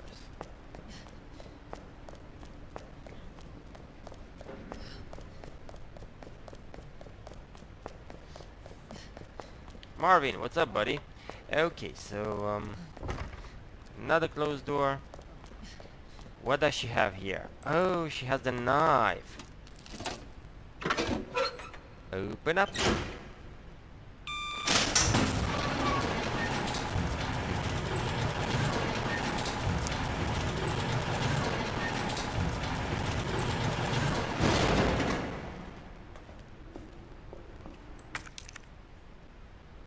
Combining bullets seems to be a good idea. Saves you space. Anyway, I don't have other space left. Any other slot. And we can see that actually we can combine herbs here. And looks interesting, right? I'm a little bit hungry. Okay. In honor of those who have served, in honor of those who have served. Okay, you can see here it's a small statue of the Raccoon City members. It's a symbol of those who died to protect justice, right? They tried to protect justice. They tried to protect the innocents from what's out there, the monsters. And again, we enter the horrific corridors that resemble more with the maze and the Greek stories. Okay.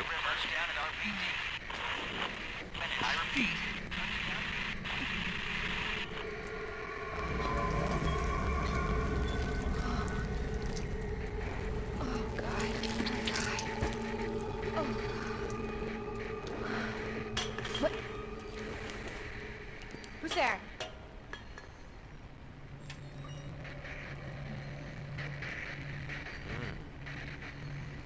Wow. Okay, so let's have a look at this thing here. Something tore apart this man's head, like his face. You can see with a Joker-like smile, and his disfigured face and body lying down there as a corpse, you know, puppet for the zombies and death. And you know, just it's like his body is just plaster you can play with. And what you can do actually to lessen the, or at least try to do something to protect yourself, is like guarding these windows, like putting those wooden boards there, and you know, just cover the windows in order to prevent the zombies to come in. Okay. Well, nothing symbolical there yet from my brain. I can't interpret anything, despite the fact that his head cracked. Just wonder, how was he thrown there? And how did he stay like that? Another closed door. Moving on. Alright.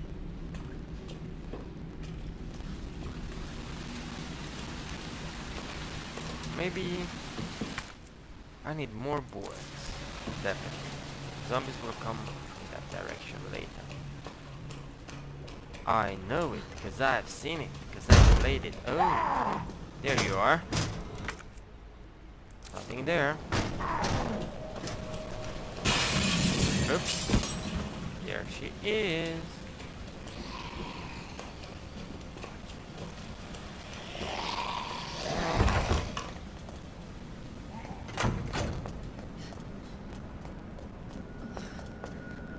What do we got?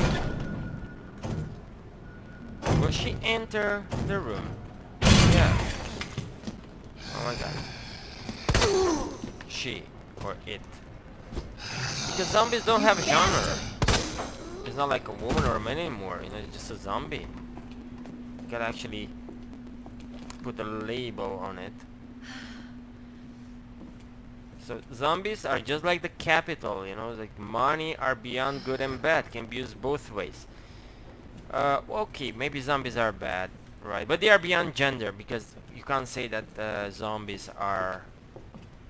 They were male and female, but so it was their humanity. It was. They are not anymore. And they're back. You hear that? What they have in common with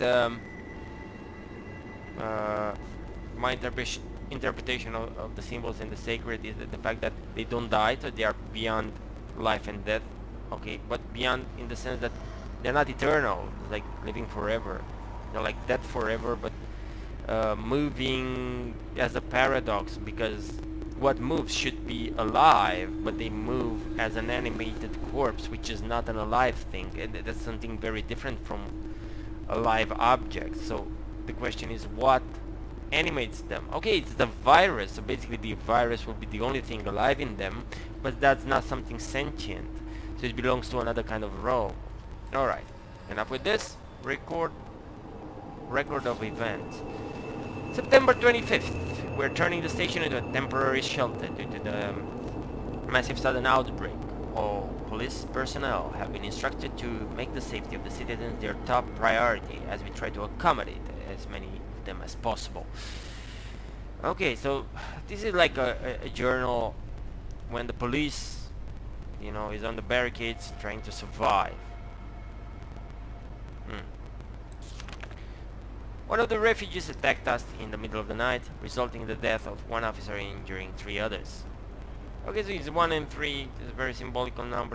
The person in question was quickly restrained. We believe this was simply a case of someone snapping under intense stress. Okay, so what's going on here is like, you know, unusual. There are these little stories that are employed throughout all the games that belong to the survival horror genre, and according to these stories,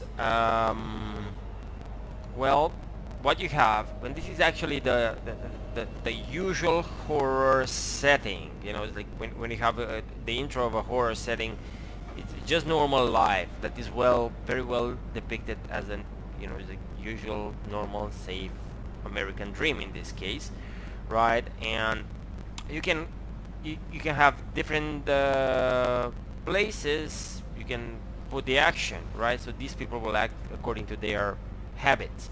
In this case, it's about the police officers, and they're trying to survive something that is new, but one of the refugees attacked us in the middle of the night. Okay, the person in question was quickly restrained. We believe this was simply a case of someone snapping under intense stress. So is this voice of reason that tells you over and over again that, you know, there is an explanation for everything. But what we will realize during our interpretation with the horror genre is that actually the sacred, in this sense, the reality of the sacred and what it points at is actually what is beyond logic and what is beyond our power to understand. And is not, that doesn't mean that it doesn't exist and it's imaginary. No, in this case, in the horror video game scenario, the sacred as a monstrous irrational entity that manifests itself throughout bodies that move, you know, is just like a joke against our system of beliefs and what we know as reality. This literally happens. If you play the game, it happens to the character also. So you can transfer that kind of feelings and question the reality itself. But I don't know if that's a good idea. I'm not believing these narratives to be that deep. So a mob attacked the station today, resulting in a number of casualties. A few survivors were able to make it safely behind the emergency shutters, but surrounded as we are, it'll be hard for any of us to escape this place. We're not sure we can fix any of our common equipment, so we remain cut off from the outside world. There was another clash on the west side of the station around 1 p.m. 12 people died, and there is only a handful of survivors left. Everything is falling into disarray in here. There is something with the number 13 that is over and over employed, right? 13 here, 1 p.m. is 13. Okay, and there is another 13 here, which is 26. 13 plus 4, 13, double 13. Okay. Then is 1, 3, 13 here. Okay, and 2 people died, and there is only a handful of 2 survived. So 13 is actually 1 plus 2. Like there is 1 and 2, and 1 plus 2 is 3. So 13 will have all these numbers. I'm not sure what that means, but it might be something that can answer a riddle in the game or something like that. I'm not sure though. So, okay. Oh, will she come back? Oh yes, they always come back. Hello.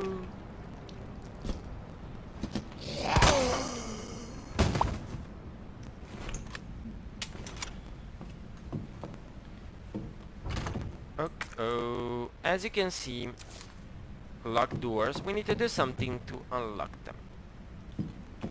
What do we have here? Oh, police station, first floor map.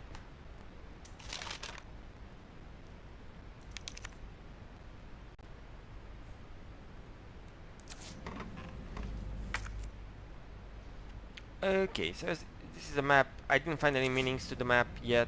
I'll try to find them later. It's important that we can actually go from this place to another one, but let's yeah, it is equipped. You can also use the knife. Her brother Chris trained Claire into using those weapons in martial arts and everything. So basically she looks like the little Red Riding Hood, but she's a badass. She can kick somebody's ass easily. But of course this doesn't work against zombies. So both Leon and Claire are not people to be messed with. I mean, like, they're not people that other people should be mess with because well, they're fucking good at martial arts. Okay, it comes back, and a little bit of transgression there. Okay, just don't follow the usual route. Do something else. Jump through the window. So stained walls, old blood, everything there. I think I'm gonna just repeat over and over these ideas. Okay. Do you see yourselves there? Shit!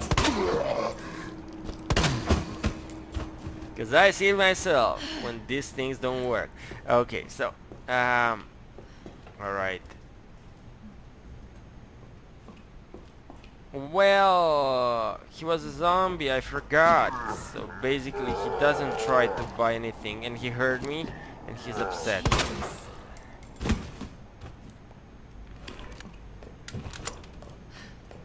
Yeah, I think I'm getting better at aiming this stuff. Okay, so Jesus, another word that... Okay, so in face of horrors we go back and rely on religion, right?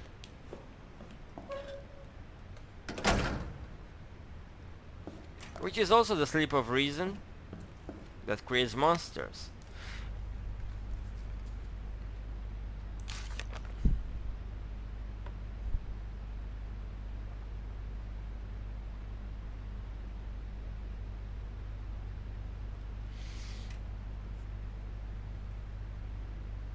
Okay, you know who you are, Buster. Who else had fucked it up this badly? Okay, so apparently there's a guy who steals spare keys so he can take revenge on the police department because of some reasons I didn't find yet. Okay, so what's going on? This is the locker. Okay, so like, this is a mechanism that unlocks the lockers, right? But as you can see, there are two keys that are missing. You have to do something to find them.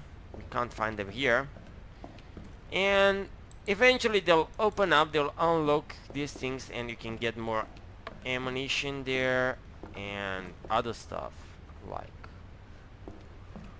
106. What is that thing? Oh,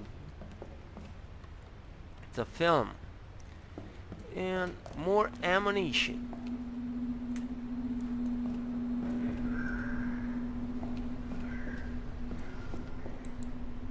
Okay, all these things are kept there and we have to find them. Now, as we can see, zombies can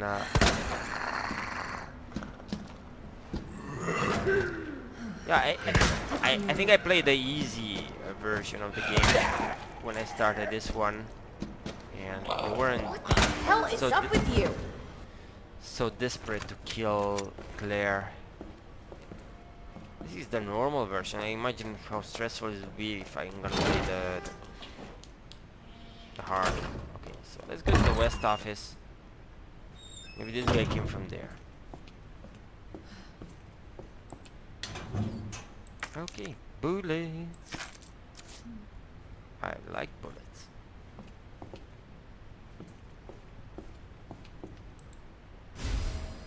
Gunpowder. Now, you can combine gunpowder with other things, and that's a very good thing to do. The uses of gunpowder. I won't tell you how to use this because it's irrelevant for how the narrative unfolds. Okay.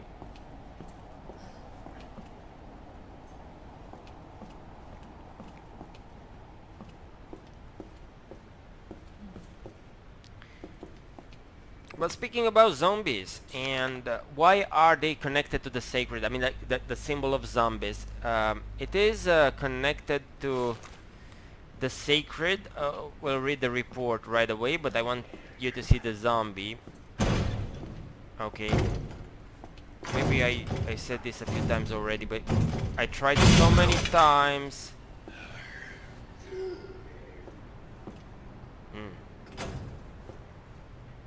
Oh, he's from there.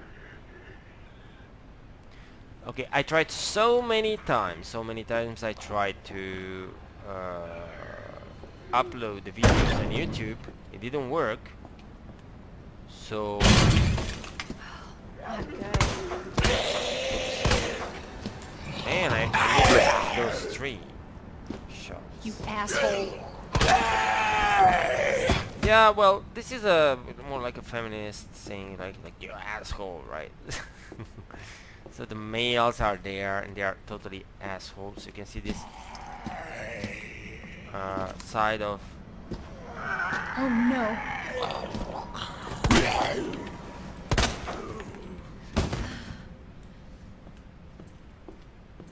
Well, they are basically dirty motherfuckers.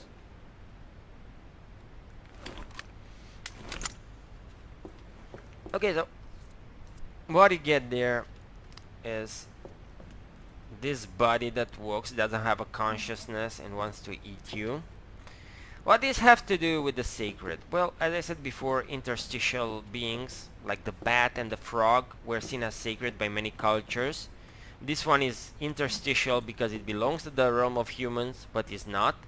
Okay, because it acts like a beast, but it's dressed up like a human. Partially looks like a human, but not totally, because one arm is missing, and so forth. So there are a lot of varieties of these aesthetics. You know, the aesthetic of the ugliness, right? So, what else can you say? He is this figure, but you can see that there was a figure there. So is this state of in-betweens that was correlated with the sacred in the past. That's one thing. The other thing was the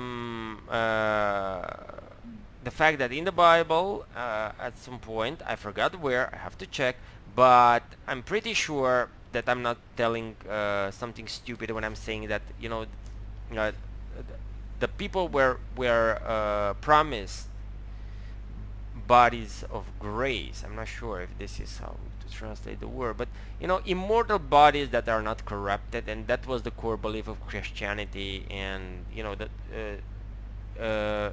unrotting bodies of saints were the proof for that, right? They say, like, look, they did good acts, they had good deeds during their life, so you can see that their corpse is a wonder. It doesn't rot because of their praying and how the way they live their lives. So you should do the same, because this is how you achieve immortality. It's like, this is how you achieve redemption after life.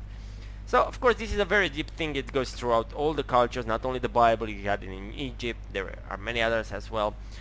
But since a lot of references point to the Bible here and the battle of good and evil in this video game, we can realize that actually zombies point to a place where the sacred and the profane, they intertwine, just like interstitial sacred animals. So basically we are still there. This is like a mythological battle with a modern setting, a capitalist plausible setting. And you can imagine that this kind of device can actually be used by media as well, even in our society, because, well, I know this is a video game, but if I'm gonna put this on the news, can you tell the truth?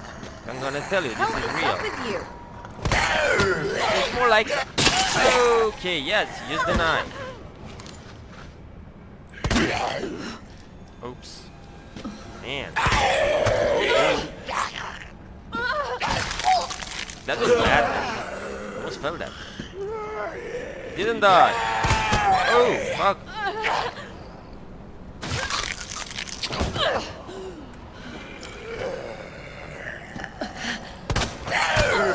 Oh man. Don't tell me that it got her.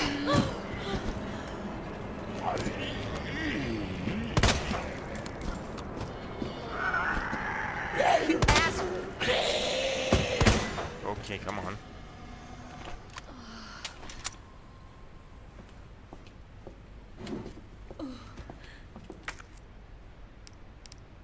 Wow. So you can take the knife back.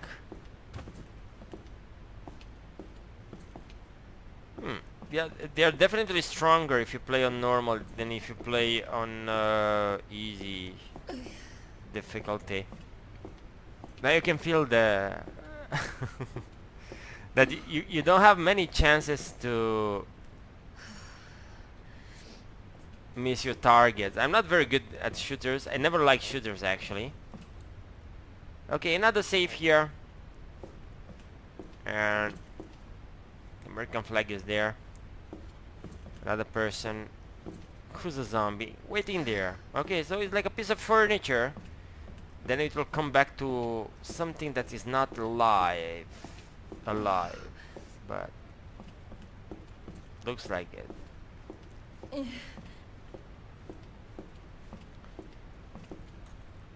Okay, so that disrupted my speech. What is that? It's a note. Rookie's first assignment. Okay, so Leon S. Kennedy, we're putting you on a very special case for your first assignment. Your mission is to unlock your desk. Well, alright. The key to your success is in the initials of your first names. Input the letters in order of our desks. There are 2 locks, one on each side of your desk. Make sure you get them both. As you can already see here, this is the first puzzle you have to think of, and you have to decipher the whole thing, putting the initials or first names there, meaning the Leon SK, LSK, and in order of our desks. Okay, so our first names in order of our desks. There are 2 locks, one on each side of your desk. Make sure you get them both. It's not that easy, right? Basically, your first task is to remember your fellow officers' names, but you figured that much out, right, Leon? Okay, good luck, Leon. By the way, it might take a little work to get Scott to give you a straight answer. Okay, so Lieutenant Brana. So we know that B goes first, probably, because well, his name is Brana, right?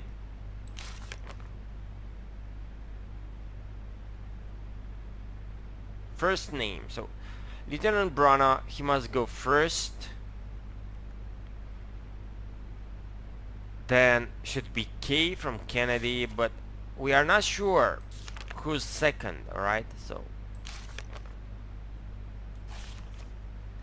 here we have, let's try to put B there. Is there any B there? Lieutenant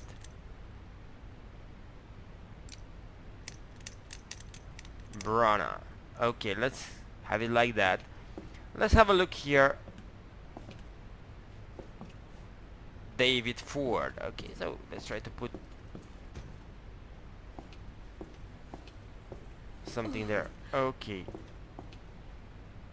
Marvin Brana. Okay, so his name, so it must be letter M. M first. Okay, we have letter M there. First names: Marvin, Rita Phillips, M-R. Let's see if this works. There is no R there. Okay, so in this case, alright, must be this lock. Marvin, Rita, and there is another Rita Phillips. There's another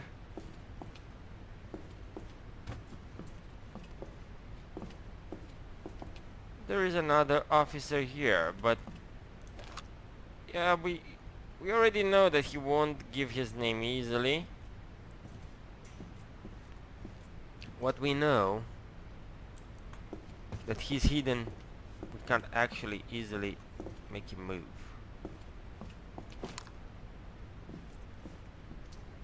Is there any sign on their corpse that tells the name of the officer? It doesn't seem so.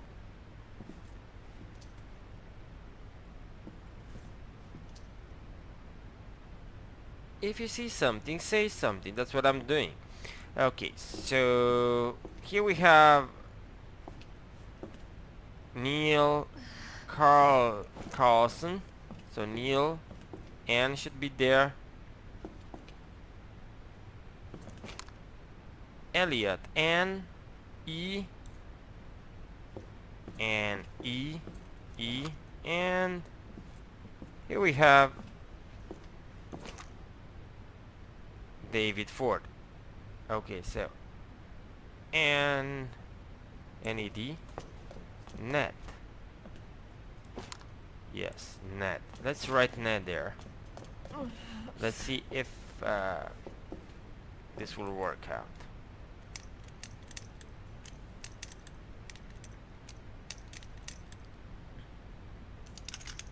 Okay, it works. So I must be honest, first time I looked to find a video that will give me the key, but now I really try to understand this puzzle for the first time, and it actually gives you a feeling of like fulfillment or something like that.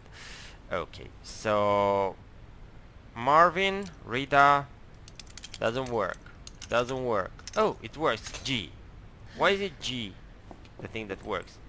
Da-da-da-dum, and speed loader SLS 60. Okay, let's have this one there. And this is Leon S. Kennedy. This is his desk.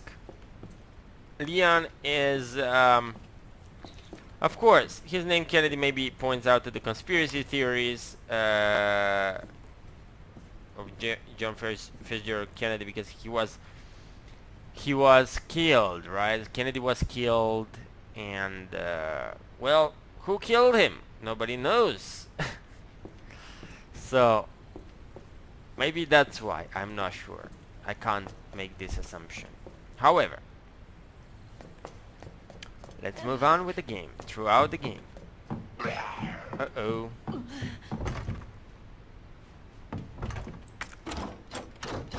Can't move on with that. What comes in? Okay, I think I'm gonna use one of the 8 sprays that I have, because I'm gonna need space, and oh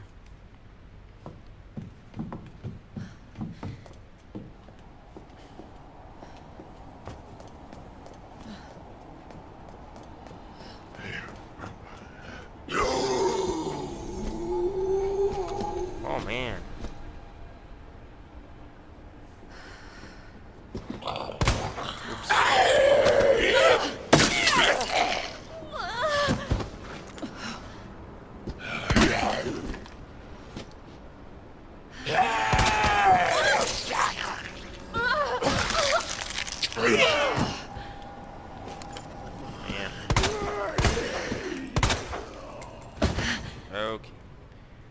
I think I got that one.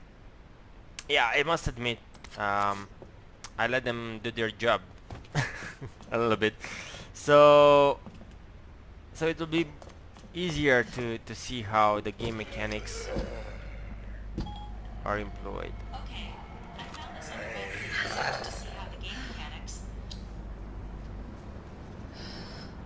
Is that one still alive?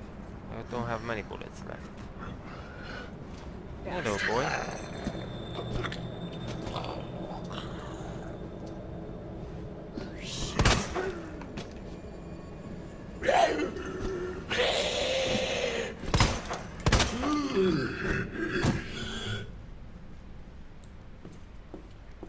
Really suck at shooting.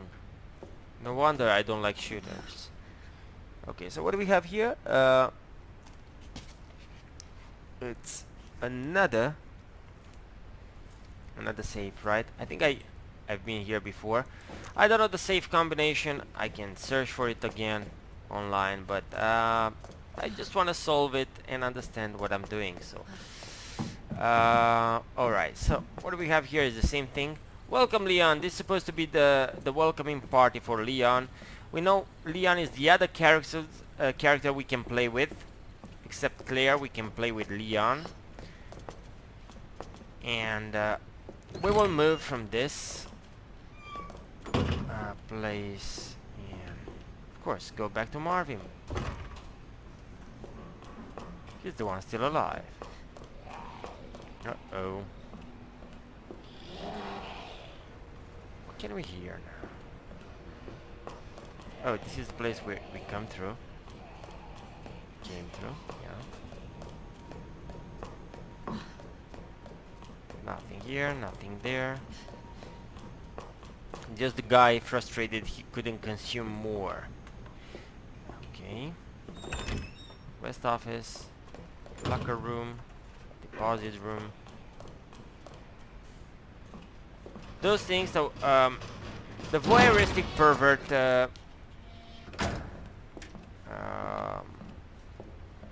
where like this tension is created by the fact that you need those weapons, right? You want to use them because I only have like 6 bullets and no others left in order to reload my my gun, right? So basically you need ammo. You can't shoot those things that don't die if you don't have ammo, and ammo is there, you can see it, but it is very stressful because you don't know the combination, and if you know the combination, you don't have the keys, so you have to find the keys while walking through the zombies, knowing that well, it could have been easier, way easier, if you had access to those things, ammunition. So this one snaps. It's very determined to break those things down, and that's why you can actually use this thing to bore the windows. Just use it there. I'm gonna board the windows, and hopefully this will keep them out. Now I have room for another plant, and this is great.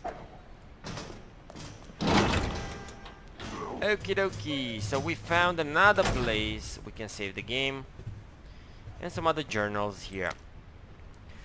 Okay, so medicinal benefits of herbs. Basically, humans have used herbs to treat sickness and disease since the dawn of time. In these books, we will explore 3 such herbs native to the Arklay Mountains. I don't know what that is. Okay, Arklay. Let's search for Arklay Mountains, see what this place, if it exists. Arklay Mountains.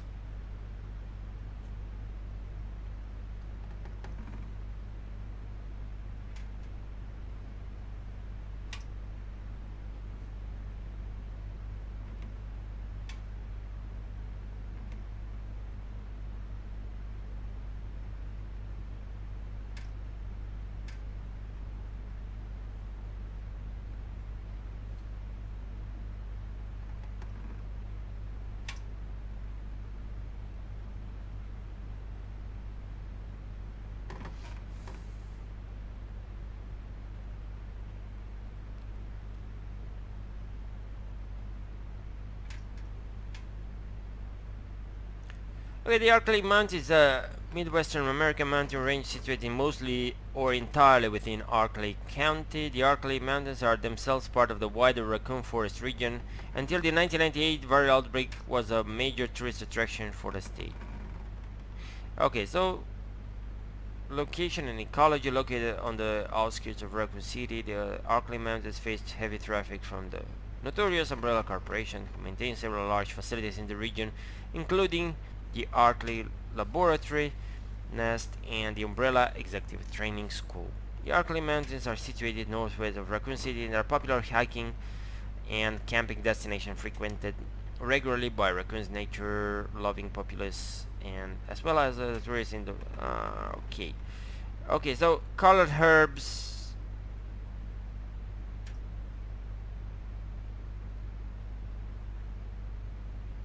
dangerous mountains later. Okay, so basically this is where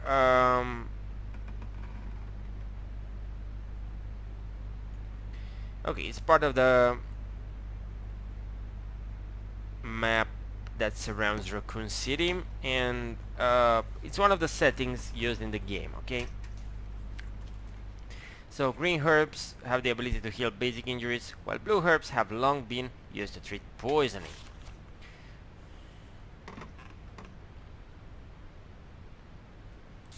I trust you can eat easily, even without my help.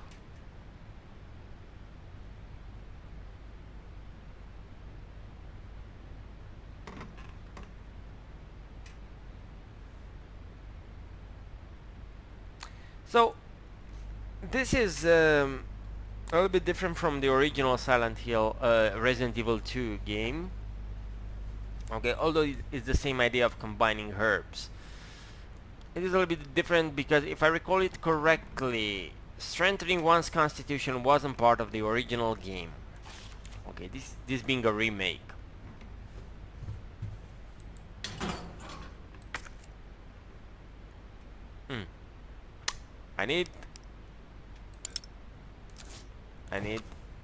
I really need bullets, but I don't have space for that.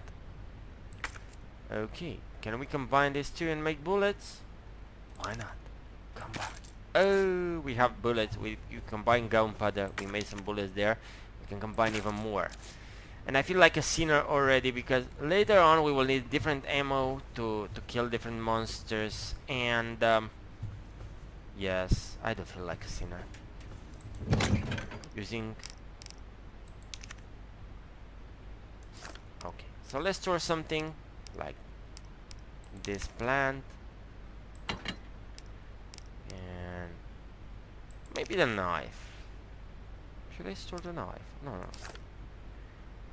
Okay, combine. Can I combine it with this one? No. Store it then. Okay, I'll try something else.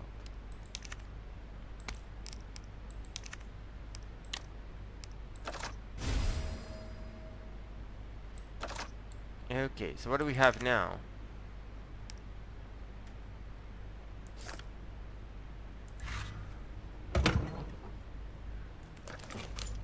Here we have weapon number 2. The little fellow. What's wrong with it? Okay, so... Okay. Oh, greatly decreases reload time. Okay, that's why the speed loader SLS was useful. Quite a nice way of creating guns. Check this one out. Nice.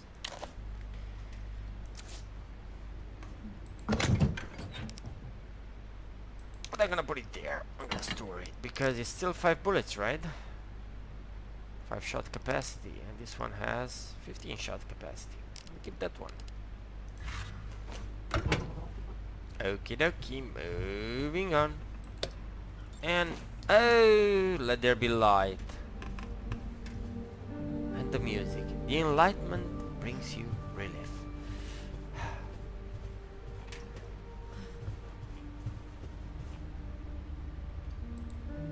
We can also save. Oh yes. Ta-da! Using the typewriter.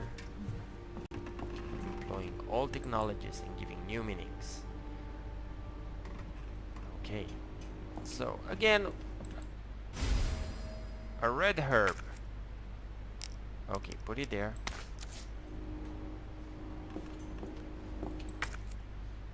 Wow, we don't have any film here, so we need to get some films to develop them. All technology like photography and typewriting is one of the specifics of this genre, and I really like it. This is what ultimately what Gothic literature did with the culture of the past. Think about those temples and churches, Gothic churches that were the settings of unsettling events in the 19th century. Okay, think about those castles and structures like the Dracula castle from the Dracula book, right? It's a Gothic castle in the Romanian Carpathian Mountains, right? Like you will feel alone there, just like you feel here alone. So it's one of the things that defines the genre, and particularly because I like this genre, I think it's a great thing. You know, makes you think. It's way more than not thinking. 106. Let's try to open this one up.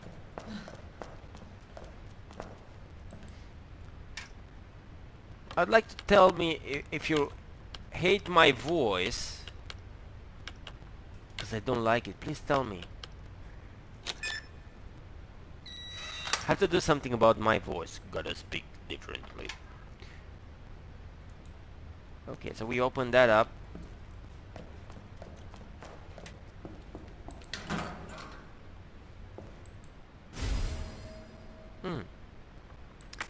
So we have here a roll film.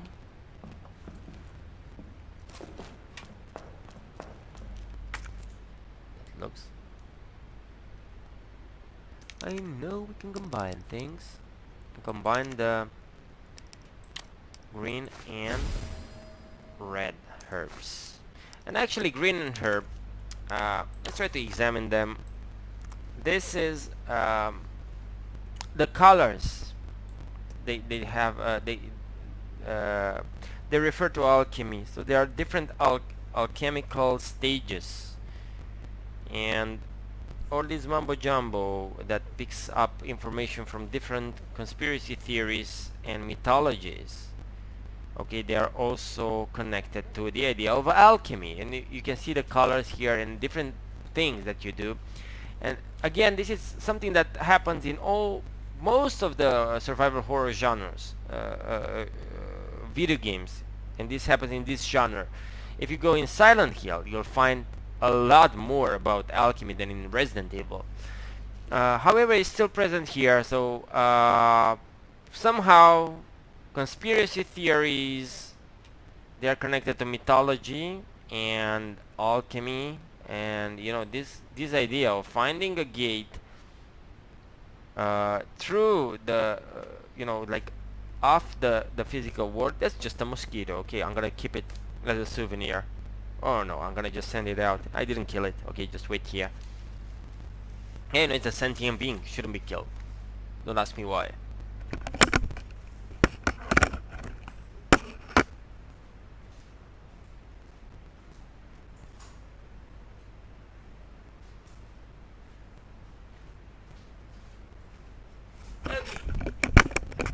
Back here. Alright, so these things are employed in the video game, in survival video game genre. The idea of mythology, secrecy, secret societies, occult, you know, opening the doors of reality and get immortality and power, ultimately power. Of course, if you think in history, there were cases when the Nazis, for example, they used the same devices to control the population. So basically, people like this kind of stories, and they can do stuff because of that. And there were Nazis during the World War II that actually they took these things very seriously. They even wanted to create another religion. You can find this stuff on the internet. Don't need to enter too deep into that. I just wanted to point out that in survival horror video games, these things are very much present, and it's quite fun. It's quite fun and interesting to watch them. Okay, so mixed herb, of course. The philosophical stone, right, can be found throughout alchemical device. God, sometimes my brain stops functioning and I try to speak something intelligent, but it doesn't happen. Then I get ashamed and frustrated, and I speak in front of the camera. Maybe that's why, or maybe that's just another excuse.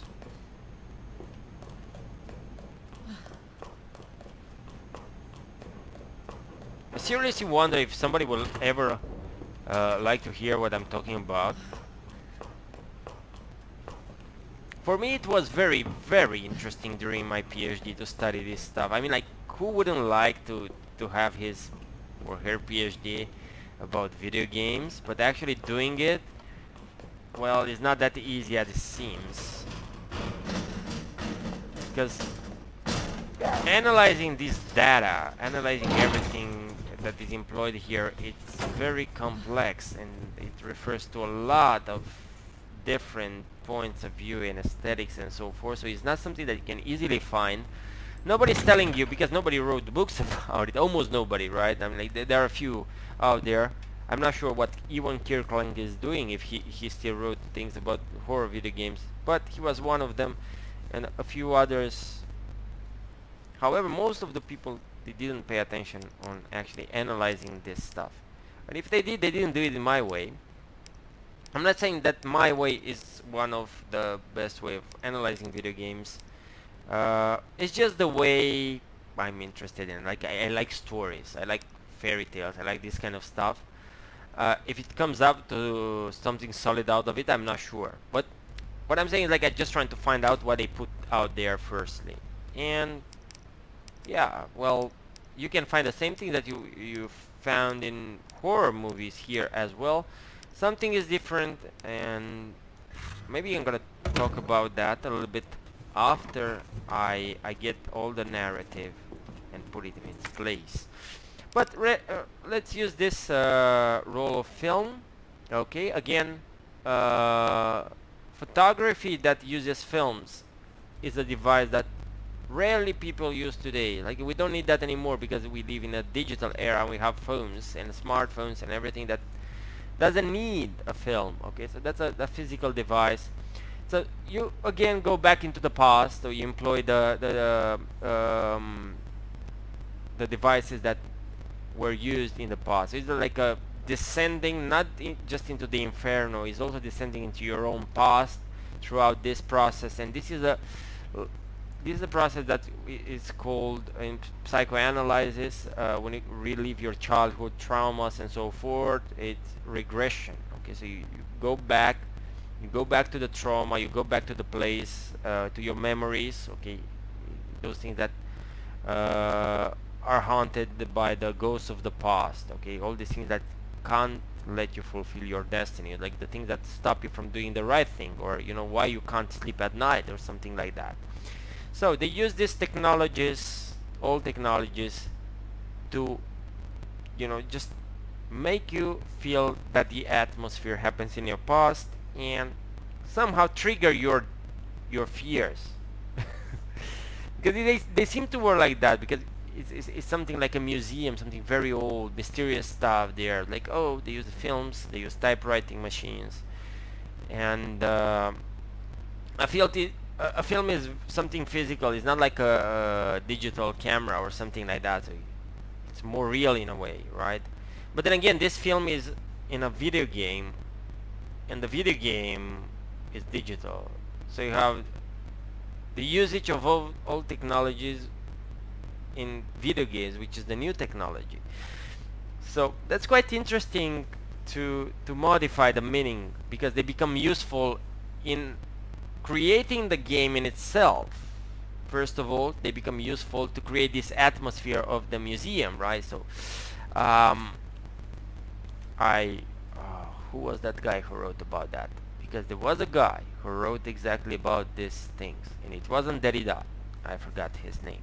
Okay, so you have this this situation here, and also you have the situation of the girl who uses the roll of film to uncover some secrets. So actually she learns how to use the old technology in the game in order to move a little bit further in the narrative of the game, which in her, from her perspective, is the real thing.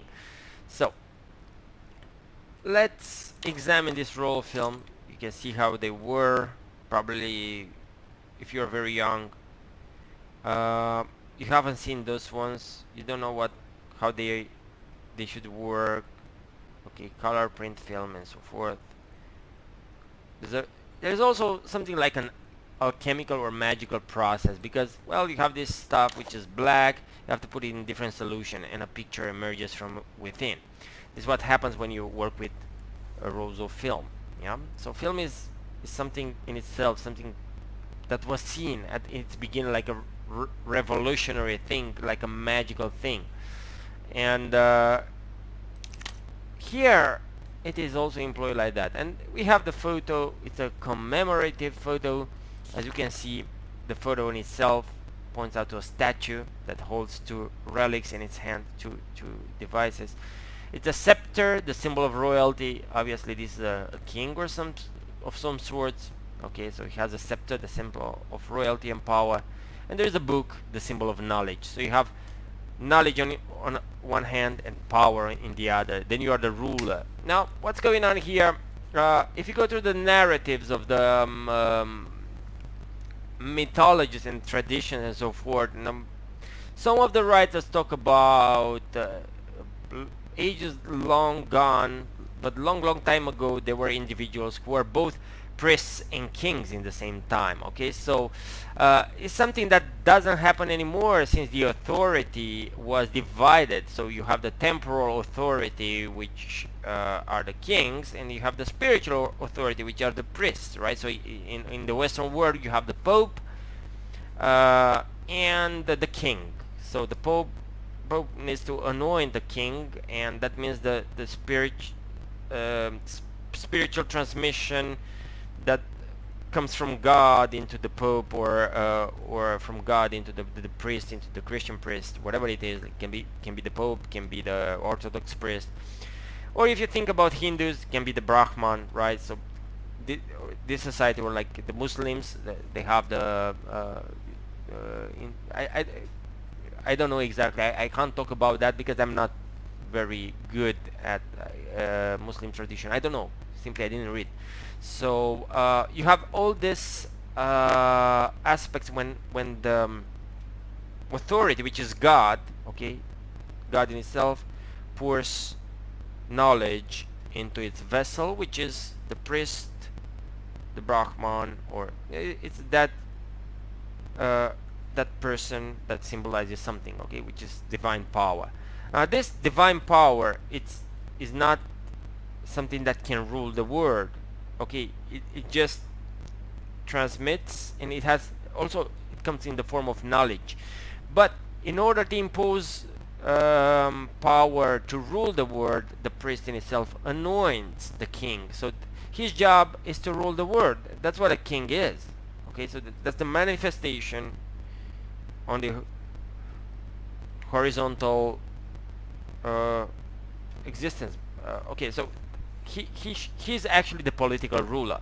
Now back in the days, in the mythological days, there were kings who were in the same time priests. So basically it wasn't separation of power.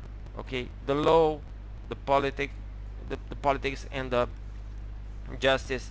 Okay, the justice, the politics, and the other thing I forgot. All right, so there wasn't such a division. This single person had it all. Okay, so he was a spiritual leader and a political ruler in the same time. He had the knowledge and the power. Okay, so somehow this game refers to this kind of symbolism, where you have a priest and a king. And this is something that is also connected to what we can call conspiracy theories, because they also drive on the same mythologies and so forth, so forth. They wanted to return to a time where ancient pagan religions ruled the earth, and supposedly they had a deeper connection to the reality, the sacrality, and so forth, the sacred. So, yeah, a commemorative photo, remembering those times. Commemorative, right? So it's a commemorative photo of those times when the king and the priest were one and the same person, symbolically speaking, of course. Okay, so yeah, we had it all. We had it, but we don't have any other films. This will be very film contents, if they do not leave out. This will be very, very useful for us later in the game.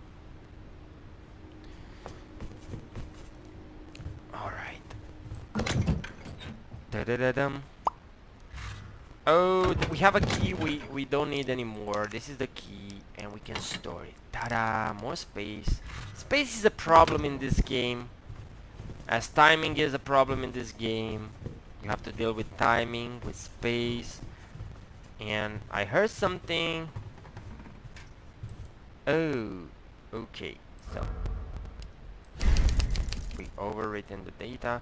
Now if you go to the hard, I've seen some option that said that you can't actually save the game for free. I'm playing the standard version.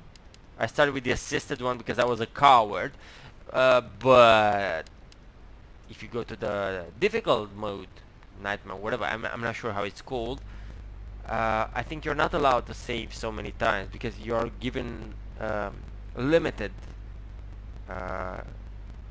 ink or something like that, because you're using a typing machine, so it's limited. You can't save the game all the time.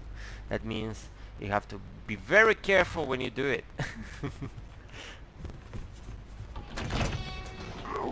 Okay, what's there?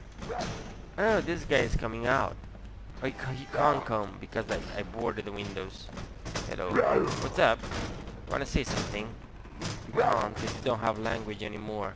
So that's what happens, you know, they're brainwashed entities. Oh. Well, hello there. Why doesn't she load the gun? Okay. Oh, he comes faster than expected. What? Okay. Where is that one? I need to equip it. Yeah, definitely I need that. Okay. Come closer, please. Alright. Oh, come on, don't move. I'm not good at shooting, as I said. Alright, I got you.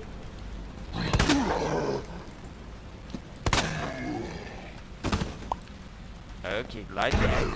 You believe me?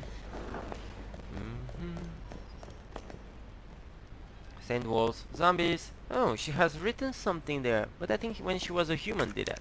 Okay, so oh, more bullets. Thank you.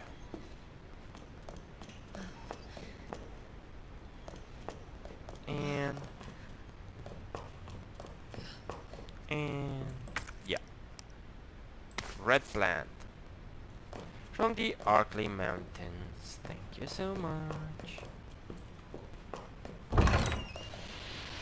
Okay. We don't have what we need here.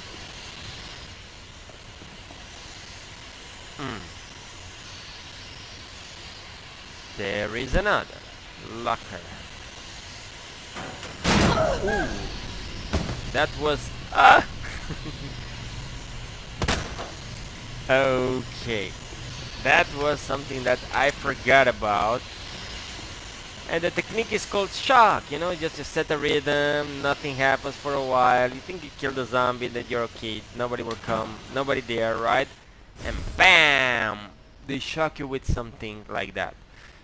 And yeah, it scares you. Then you laugh. You know why? Because, you know, in your brain, when you feel afraid, you know, that thing that triggers the emotion of fear, and the emotion of love. Yeah, the one that you're happy to love. They are very close to each other. So when you trigger one, you trigger the other. That's why after you got scared, you start laughing. You know, it's a trigger in your head. It's quite weird, but it works every time. Okay, so we have safety instructions here.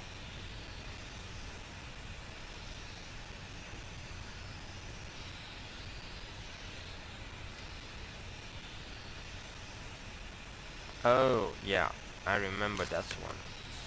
But, oh, and we have the portable device here. Ta-da-da-dum. Okay, so let's play with this one. Open inventory tab, and we can examine this one. What's going on? We can actually press the buttons. Okay, so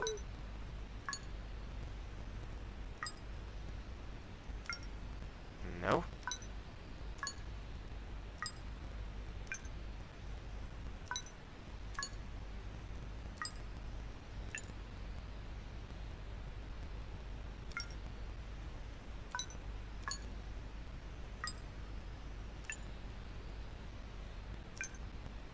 No.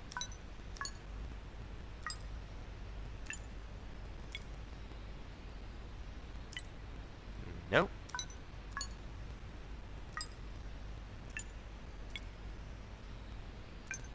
Yeah, we did it. Okay. Alright. Open sesame. So, spare part. Those are the keys that were missing. Okay, we can examine this one here. Da-da-da-dum, dum-dum-dum. A keypad button for a terminal of some sort. There is nothing written on it. Well, you can use it for different purposes downstairs.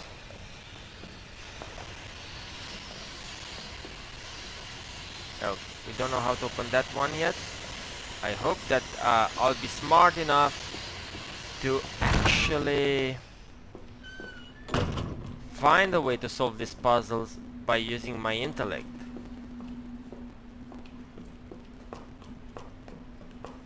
As small as it is, maybe it's good enough for this task. What are you trying to say? Oh, yeah, shit. Oh my god. Again, I thought he's the other guy. Alright. Well, thank you for letting me using only one bullet on you. But what were you saying, yeah? You wanna say something? Okay, so at least that guy can't catch me.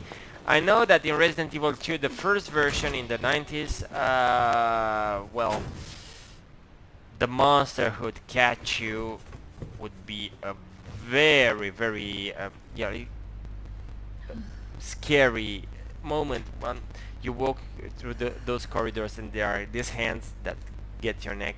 Well, not yours, but Claire's neck, and she can't run away from it. You can see this kind of techniques used when the zombies approach you in the game, throughout the game, but it's a little bit different from what we had in the 90s. I'm gonna put this here. We don't need it yet. And should we save the game? Should we save the game? Okay, why not? It's always good. Standard mode. Not nightmare, but I'm a coward.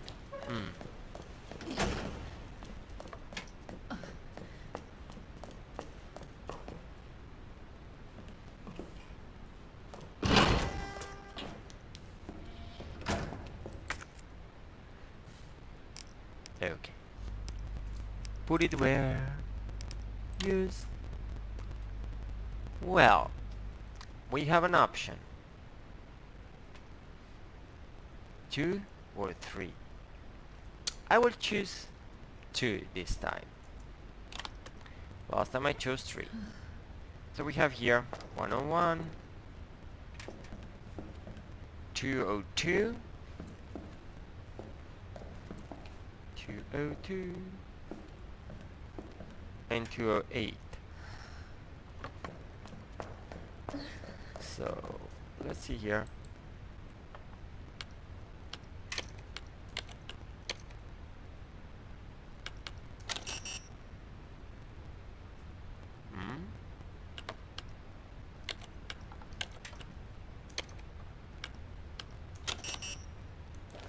What do you mean no?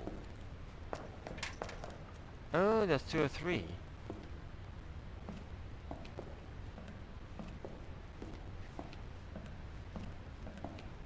Two is already open, right? Oh, that was 203. It's a huge mistake, huge mistake. Okay, and I can't move the keyboard, which is why can't I move the keyboard? Anyway, just the way it is. So symbolically things happen and they have meaning together, but how things operate in the game, well, not always. It's something that relies on reality possibilities, right? Because I will just break those windows and get those things. But well, doesn't need to be like that. You can go on and try to understand the story and the paradox behind it, you know, in the background. Look how many things I missed. Okay, we can find the other key, don't you worry.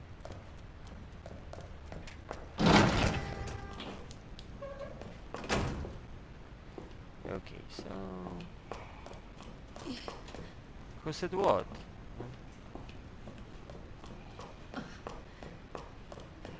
Alright.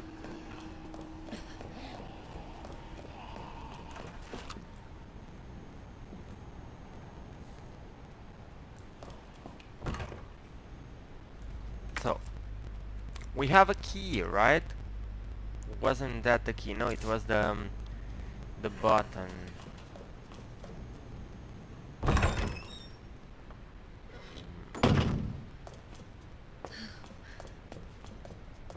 A little bit difficult. Okay, so we have a report we haven't read yet.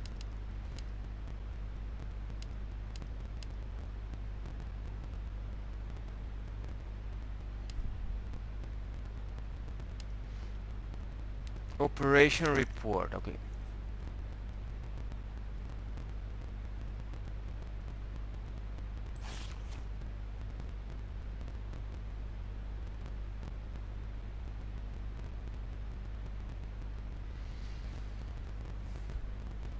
So Elliot Edward wrote this. I'm not sure which one of those zombies is Elliot Edward, but well, may he rest in peace. He was somewhere here. Okay, so he's the one, Elliot Edward, who wrote this report and talked about the possibility of exiting and escaping the city through the sewers. So the idea is, with the apocalypse is quite that is quite imminent. It's real for this city because the government will nuke the city because of the monstrosity that happened there. So basically, it's you know, it's a matter of time. She can get out of there, but well, he's not sure. He's not for sure that this will happen. Okay, so I'm gonna stop here and I'll play. I'm gonna play. I will start streaming another time. Yeah, that's it for today. You know the drill. Stay awesome. I like this one. Yeah, it's from Serpenza.